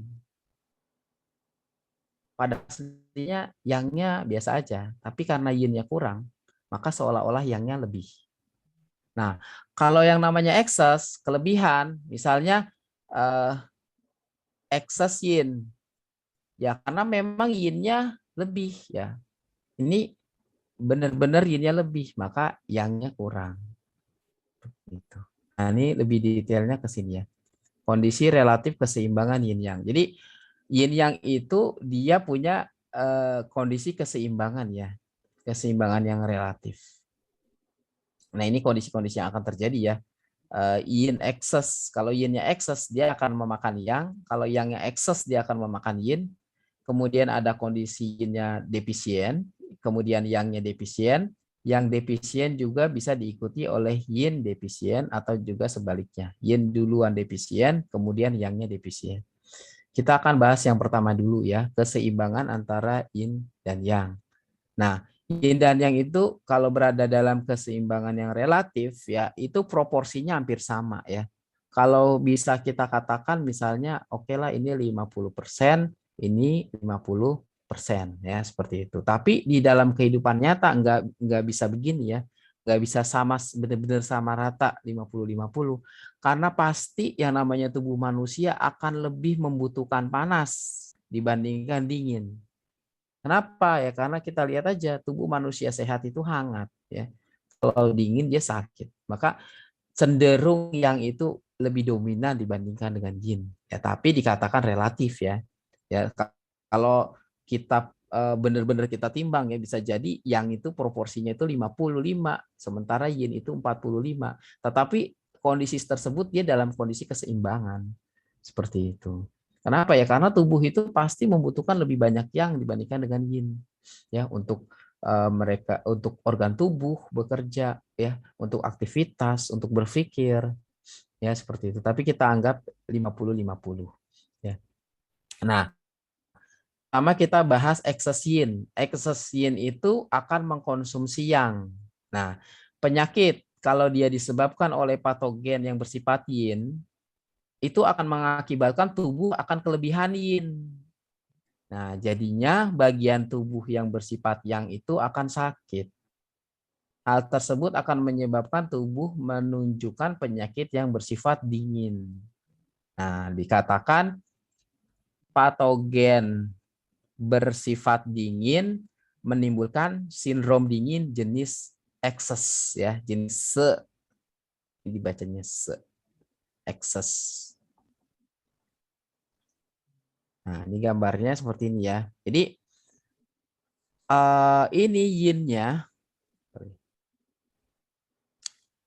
yin-nya nambah ya. Nambahnya dari mana? Dari luar, dari faktor patogen ya. Yin-nya nambah dari faktor patogen. Seperti itu. Nah, karena yin-nya nambah dari faktor patogen, maka bagian yang-nya itu akan tertekan ya, terkonsumsi. Nah, kalau kondisinya seperti ini benar-benar di istilahnya dinamakan benar-benar dingin ya. Nah, nanti kan kalau ada tuh terjemahan buku The Foundation-nya Giovanni kan ada yang diterjemahkan ke dalam bahasa Indonesia. Itu disebut sebagai dingin penuh ya, seperti itu. Dingin penuh. Ya, sebenarnya ini adalah dingin yin atau dingin yang datangnya dari luar. Ini datang dari luar, dari sini, dari faktor patogen ini nambah ke yin. Nah, karena dia bertambah maka dia akan menekan yang. Nah, yangnya jadi benar-benar berkurang, terkonsumsi. Seperti itu. Ini adalah excess ya. Dikatakan excess. Nah, ini nanti manifestasinya manifestasi dingin semua. Manifestasi dingin. Ya, karena memang dingin yang dominan ya, yangnya itu tertekan. Nah, kemudian berikutnya excess yang akan mengkonsumsi yin. Jadi penyakit kalau disebabkan oleh patogen bersifat yang akan menyebabkan tubuh ketambahan yang atau kelebihan yang, sehingga tubuh yang bagian yin menjadi sakit dan timbul sindroma panas. Nah, patogen bersifat yang itu menimbulkan sindrom panas jenis excess ya, jenis se atau excess.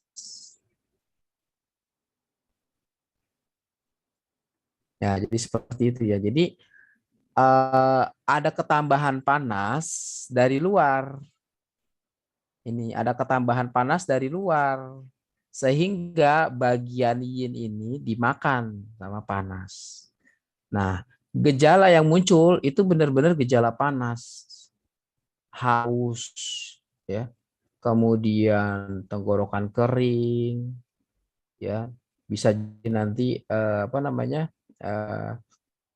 mata merah, ya, seperti itu.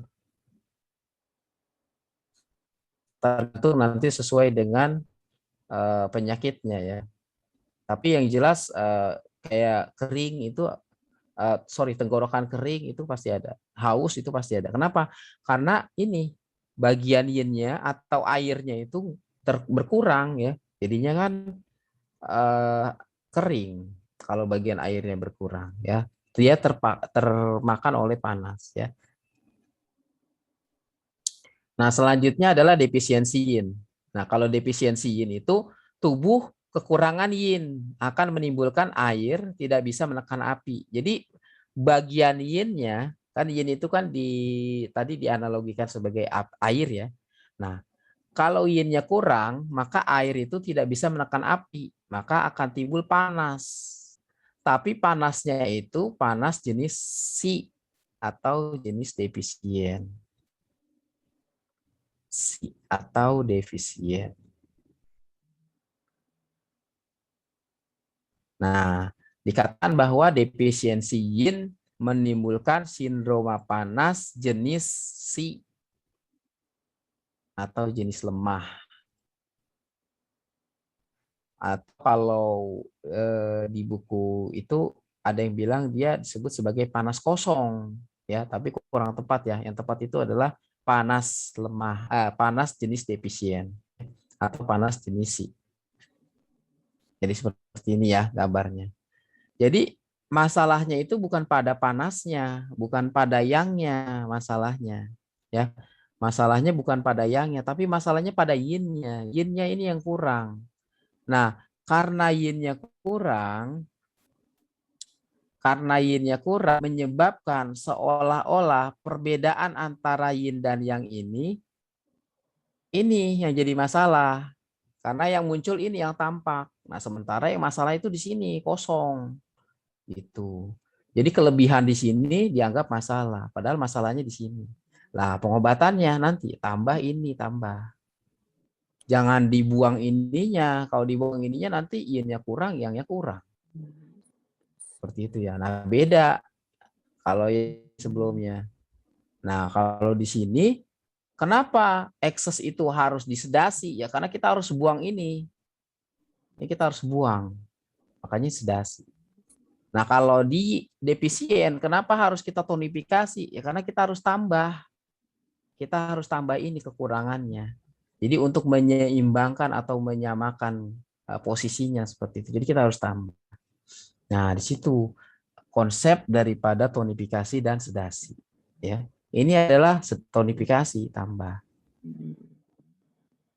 Nah, berikutnya efisiensi yang. Defisiensi yang, tubuh kekurangan yang, maka tubuh tidak dapat menekan yin.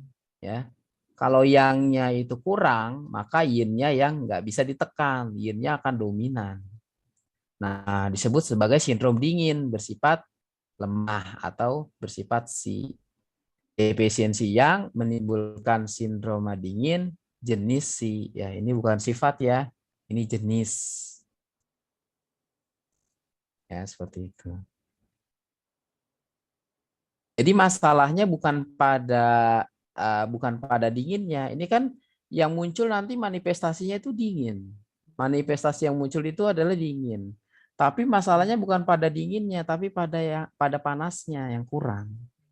Ya, panasnya kurang. Ini yang kurang dan ini yang kita harus tambah. Jadi masalahnya bukan di sininya, bukan. Tapi masalahnya di sini, ya. Masalahnya ini. Ini kita harus tambah yangnya. Itu. Jadi kalau kita buang yin-nya atau kita buang dinginnya, maka dia akan makin berkurang. Nah, di dalam hubungan yin yang itu kan saling mendasari. Lah kalau ini yangnya udah turun, yin-nya diturunin, maka yangnya makin turun lagi. Gitu. Ya kan? Karena yin yang saling mendasari. Kalau yin-nya udah sebenarnya dia normal, tapi karena kita melihat ini dingin, berarti yin-nya harus dibuang. Kita buang yin-nya, akhirnya yin-nya turun kan. Kalau yin-nya turun, yin yang saling mendasari, yang-nya makin turun lagi. Nah, jadi pengobatannya kita tambah yang-nya, bukan buang yin-nya. Karena yang tampak itu adalah dingin, tetapi sebenarnya penyebab utamanya itu adalah karena kurangnya panas atau kurangnya yang. Nah, berikutnya ini yin yang ini saling merusak ya, atau ketika yin-nya itu defisien, yang-nya ikutan turun atau sebaliknya. Nah, ini kondisi-kondisi ini ya, ini udah kondisi-kondisi yang parah ya, kronis parah, dan biasanya kalau tidak tertolong ini menyebabkan kematian. Ya, ini mungkin jarang kalau misalnya di dalam praktek itu jarang ya. Tapi ya pernah sih saya menemui kondisi kayak begini ya. Jadi udah kondisinya itu manifestasinya itu udah campur ya. Jadi kondisi yin dan yang itu campur aduk ya seperti itu. Jadi yin yang itu mau lepas hubungan, yin-nya udah mau habis, yang-nya udah mau naik ya seperti itu. Jadi udah nggak bisa saling memegang. Itu nanti yin-nya istilahnya yin-nya defisien, yang-nya defisien. Nah, ketika yin yang putus hubungan maka orang tersebut meninggal. Itu dari sudut pandang TCM. Nah, konsep tersebut tadi ya kalau kita rangkum jadi seperti ini ya. Jadi ini adalah kondisi normalnya yin yang. Nah, kemudian ini adalah kondisi ekses ya, dua kondisi ekses. Ini adalah ekses yin ya. Ini adalah ekses yin. Ini adalah ekses yang. Ini adalah defisiensi yin. Ini adalah defisiensi yang. Nah, kita bisa lihat nih di sini. Kalau dia ekses yin, manifestasi yang muncul adalah yin, adalah dingin ya. Manifestasi yang ini jenisnya ya. Jenis ini manifestasi. Nah, manifestasinya yang muncul adalah dingin. Kalau dia ekses yang, manifestasi yang muncul adalah panas. Kalau yang terjadi adalah defisiensi yin, maka manifestasinya itu adalah panas. Ya, lihat, ini kan kelebihannya ini kan ada kelebihan panas ya atau kelebihan yang. Nah, tapi panasnya ini disebut sebagai panas defisien. Ya, yang defisien siapa? Bukan panasnya yang defisien, tapi panas yang disebabkan keadaan defisien. Yang defisien siapa? Ya lawannya panas, yaitu defisien dingin. Nah, berikutnya ketika defisiensi yang, maka manifestasi yang muncul itu adalah dingin. Nah, disebutnya sebagai dingin defisien.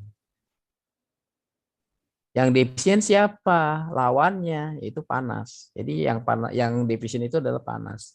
Nah, maka nanti prinsip terapinya, ini langsung prinsip terapi ya. Ini kita buang dingin. Ini buang panas. Ini kita tambah dingin. Ini kita tambah panas. Nah, seperti itu aplikasi yin yang di dalam diagnosis dan ini langsung ke manifestasi dan terapi ya, seperti itu. Nah, jadi jangan sampai salah. Jadi ketika misalnya gitu ya, ada kondisi orang tadi ya defisiensi yin. Nih, kita masuk ke defisiensi yin dulu ya. Nah, ini ya defisiensi yin yang tadi saya bahas.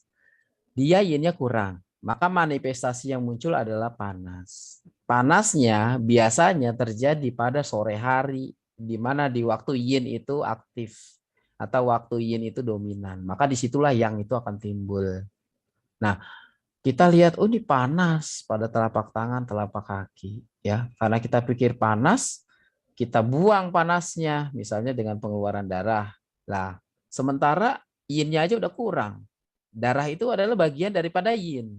Terus kita keluarin darah, karena kita pikir ini panas. Dengan bersamaan keluarnya darah, keluar juga panas atau keluar juga qi. Maka kita tujuannya adalah membuang panas. Tapi salah, karena sebenarnya akar dari penyakitnya adalah kurang yin. Lah kalau darahnya kita buang untuk membuang panas ini, ya maka yinnya akan makin turun segini. Ini hilang, ini keluar. Nah, seperti itu. Maka pertanyaannya, kondisinya akan makin membaik, akan memburuk. Bisa jadi kondisinya membaik, tapi seketika, ya dalam jangka panjang terjadi prognosa yang semakin memburuk, ya. Kenapa saya mengatakan seketika? Ya bisa karena keluhan panasnya itu reda ya bersamaan dengan keluarnya darah, keluarnya juga qi dan panas. Tapi sebenarnya yang terjadi itu kan yin-nya makin berkurang. Ya, maka 2-3 hari lagi penyakitnya akan bertambah buruk atau bertambah berat ya. Karena akar masalahnya ini tidak teratasi. Ya, justru malah yin-nya makin berkurang. Ya, seperti itu kira-kira gambarannya konsep yin yang di dalam diagnosis dan juga prinsip terapinya. Ini tadi bukan diagnosis ya. Oh, ini ya. Ini apa tadi? Saya jadi lupa. Dalam keseimbangan ya. Dalam keseimbangan. Tapi ini nanti masuk ke diagnosis juga ya. Ya, dalam keseimbangan. Oke, nah kalau diagnosis, diagnosis cuma begini aja ya. Cuma sebenarnya ini adalah kesimpulan dari pembahasan sebelumnya. Jadi terjadi dan berkembangnya suatu penyakit itu disebabkan dan ditentukan oleh hilangnya keseimbangan antara yin dan yang. Nah, kalau yin mendominasi, yin itu adalah mendominasi dingin ya. Jadi fungsi organ atau bagian tubuh yang condong lemah, mengalami kemunduran, atau segala sesuatu yang bermanifestasi dingin itu digolongkan ke dalam yin ya. Jadi yin itu mendominasi dingin ya. Ini kata kuncinya ya. Yin itu adalah kita analogikan sebagai air, dia mendominasi dingin. Jadi kalau fungsi organ atau bagian tubuh itu menjadi lemah atau terjadi kemunduran, maka itu bermanifestasi dingin ya, digolongkan ke dalam yin. Nah, sementara yang itu kan mendominasi panas. Maka fungsi organ atau bagian tubuh yang menjadi terlalu aktif dan manifestasinya bersifat panas itu digolongkan ke dalam yang. Nah, ini nanti di 8 dasar diagnosa. Ini kita akan membahas penyakit itu akan kita tentukan berdasarkan lokasinya, sifatnya, dan juga jenisnya. Kemarin ini kita udah singgung sedikit tentang pengertian sindroma ya. Jadi sindroma itu harus ada jelas lokasinya di mana, sifatnya apa, dan jenisnya bagaimana ya. Jadi Li itu di dalam, yaitu penyakit yang ada di organ. Han itu dingin, yaitu penyakit yang bersifat dingin. Si atau defisien, yaitu penyakit dengan jenis defisien, itu digolongkan ke dalam yin. Nah, piao, permukaan, re, panas, dan se, ekses, itu digolongkan ke dalam yang. Ya, jadi gini ya. Nah, seperti itu ya. Jadi ini adalah disebut sebagai 8 dasar diagnosa. Loh, ini kok cuma 6 sih? Ya, 2 lagi mana? Ya, 2 lagi adalah ini, yin dan yang. Ya, seperti itu. Jadi lokasinya itu di mana? Di organ apa di permukaan? Tangan, kaki, kepala adalah permukaan atau piao. Semua penyakit yang ada di batang tubuh ya, yang di rongga dada, rongga perut atas, rongga perut bawah, itu adalah penyakit li atau penyakit dalam. Sifat daripada penyakit apabila dia dingin ya digolongkan ke dalam han atau yin. Kalau dia panas itu digolongkan ke dalam yang. Re itu adalah panas ya. Si itu adalah lemah atau defisien. Se itu adalah ekses atau lebih ya, kelebihan. Nah, ini tadi udah dibahas juga sebenarnya ya, yin yang di dalam terapi. Ini hanya kesimpulannya saja. Jadi terjadinya penyakit tadi kan disebabkan oleh kehilangan keseimbangan antara yin dan yang. Maka tujuan daripada pengobatan adalah memulihkan keseimbangan yin dan yang. Nah, selanjutnya prinsip terapi. Nah, ini prinsip terapi ada 2, ada sedasi dan ada tonifikasi. Nah, sedasi berarti kita mengobati penyakit yang dikarenakan patogen dari luar. Jadi penyakit yang disebabkan oleh patogen dari luar itu kita harus sedasi ya. Jadi yang disedasi itu adalah patogennya. Yang dikeluarkan itu adalah patogennya. Pengobatan digunakan cara sedasi, yaitu dengan menghilangkan patogen. Nah, sementara kalau tonifikasi ya itu berarti kita menambah. Kenapa ditambah? Karena lemah ya cengcinya atau kekuatan tubuh. Maka kita harus tonifikasi atau kita tambah.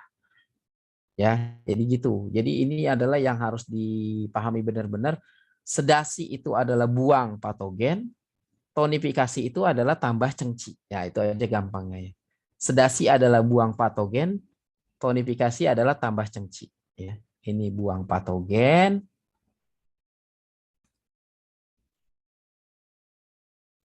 sementara tonifikasi itu adalah tambah cengci.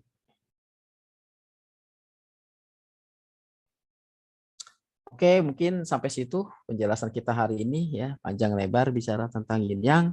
Barangkali ada yang bisa ditanyakan, saya persilahkan. Pak Asmuni mau tanya Pak Asmuni. Siap, silakan Pak.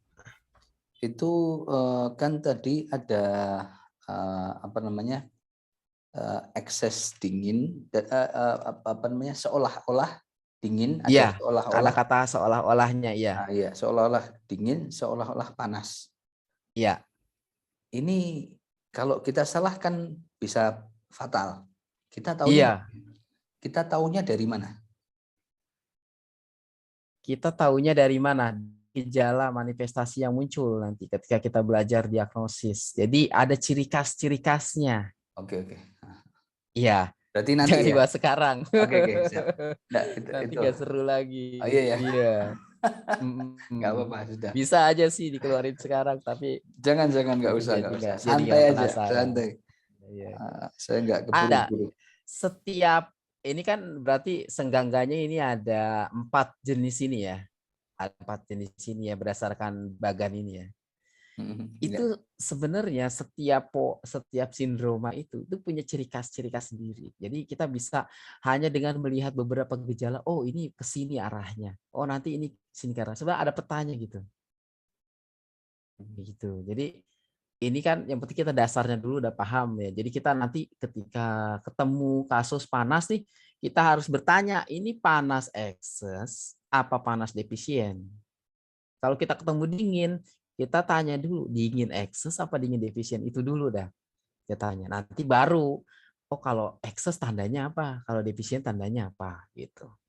Oke. Siap. Iya. Makasih. Siap. Ada lagi? Ada sih. Ya silakan, nggak apa-apa. Tentang yin jantung, itu yin jantung lemah. Ini kebetulan ada yang tanya juga. Apa namanya? Di chat. Sama-sama jadi. Yin jantung lemah itu jam 12 siang. Itu di selatan di sini. Kalau yin jantung lemah, yin jantung itu apa? Itu yang pertama. Terus manifestasi dari yin jantung lemah itu apa atau gimana gitu? Nah, ya itu aja. Itu kalau begitu kita harus nanti melihat dari 2 teori ya. Teori yang pertama itu adalah teori materi dasar, yang kedua itu adalah teori fenomena sistem organ. Di fenomena organ itu kita lihat bahwa fungsi jantung itu apa? Dia itu fungsinya adalah sirkulasi. Nah, yang disirkulasikan oleh si jantung itu apa? Itu adalah materinya. Nah, materinya itu bersifat yin atau bersifat yang? Bersifat yin kan? Darah kan bersifat yin. Nah, pada umumnya defisiensi yin jantung itu selalu diawali oleh defisiensi darah biasanya. Nah, maka nanti manifestasinya berhubungan dengan defisiensi darah. Gitu. Nanti ada. Jadi setiap jenis defisiensi itu ada ciri khas. Defisiensi darah cirinya apa? Defisiensi yin cirinya apa? Itu ada ciri-cirinya. Nah, itu juga termasuk nanti gejala dan manifestasinya. Jadi seperti itu. Cuman kalau orang merasa ya lelah, sangat lelah di siang hari ya, kemudian saat cuaca terik dia merasa lelah, kemudian pusing, jantung berdebar, terus berasa lemes, itu berarti dia harus tidur di antara jam 11 sampai jam 1 siang. Nah, kenapa antara jam 11 sampai jam 1 siang? Itu nanti ada teori namanya teori siklus horarius atau jam piket organ. Nah, itu udah multi ya. Nanti panjang itu penjelasannya. Jadi seperti itu. Walhasil Kenapa harus istirahat tidur siang pada jam segitu? Karena jam segitu tuh di mana energi jantung itu akan mencapai puncak. Lah, kalau energi jantung mencapai puncak, itu berarti kondisinya apa? Panas apa dingin? Jantung itu kan api, panas. Nah, sementara kalau cuaca di luar panas, panas ketemu panas, konslet. Makanya jantungnya harus didinginkan. Caranya dengan tidur. Maka Wah, tidur siang itu luar biasa manfaatnya untuk kalau menyehatkan otak dan juga jantung. Ya, silakan Pak. kalau di kantor boleh tidur enak ya, Enak Pak. Iya, walaupun cuma 15 menit gitu ya. istirahatkan jantung. Iya. Itu bos-bos harus At- dikasih tahu itu. Kalau iya. yang belajar Tapi yin yang saya dulu Pak sering datang ke Sumitmas itu ke Japan Foundation di Senayan itu. Kalau dia itu kalau jam 1 siang tuh tidur, memang tidur semua. Jadi baru buka lagi nanti jam 1:30.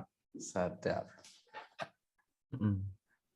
Ya, dari situ juga saya selalu sedapat mungkin ya mengusahakan tuh tidur siang walaupun cuma 15 atau 10 menit.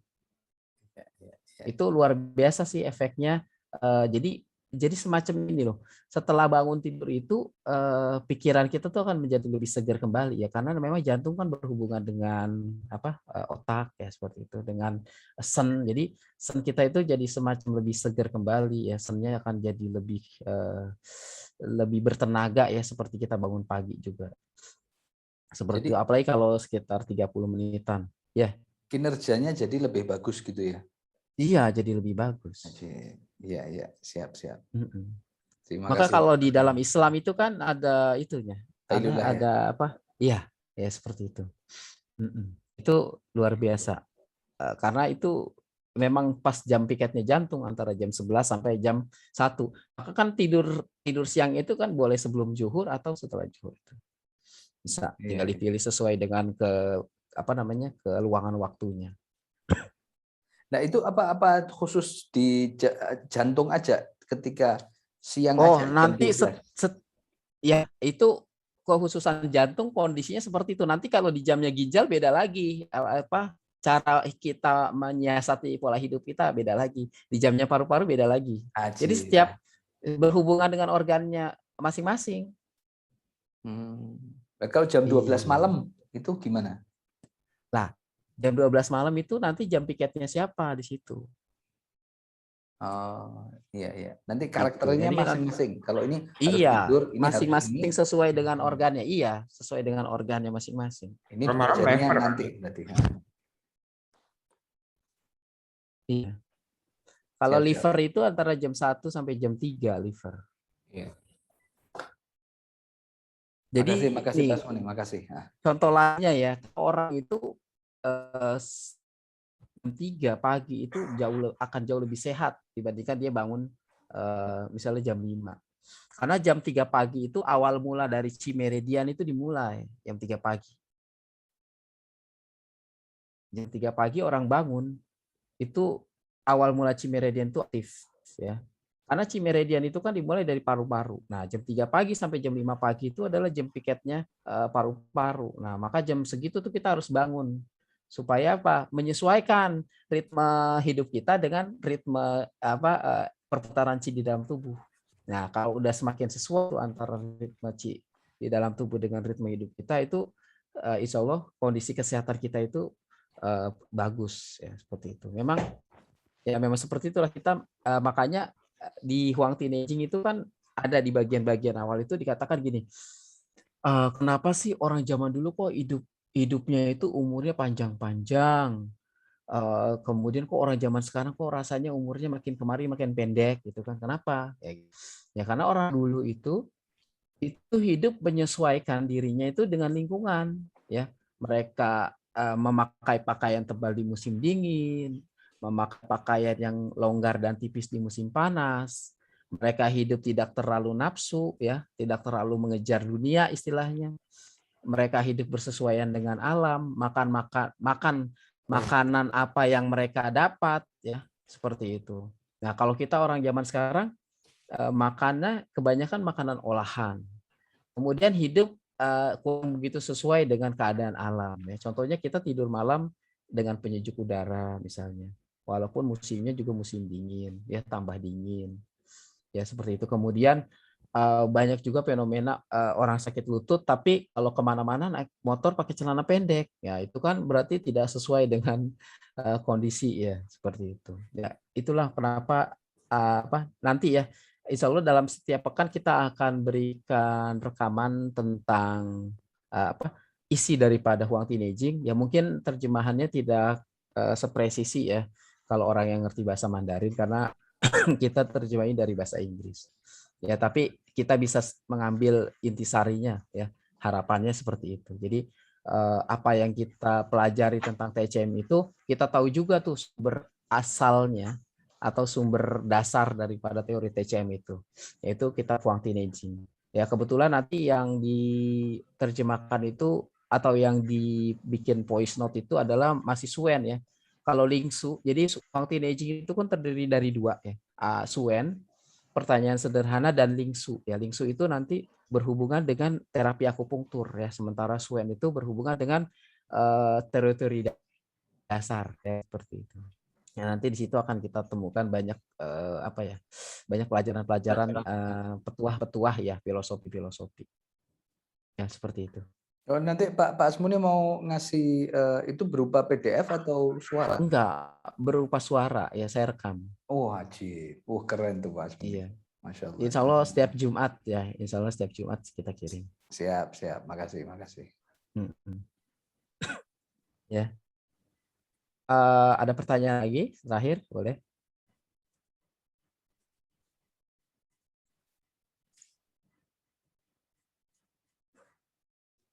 Ya, mungkin kalau udah nggak ada pertanyaan lagi bisa kita tutup ya pertemuan kita pada hari ini. Insya Allah kita lanjutkan besok di jam yang sama ya, di channel Zoom yang sama. Ya, mungkin sampai situ dulu ya untuk hari ini. Terima kasih banyak Bapak Ibu sekalian atas perhatiannya.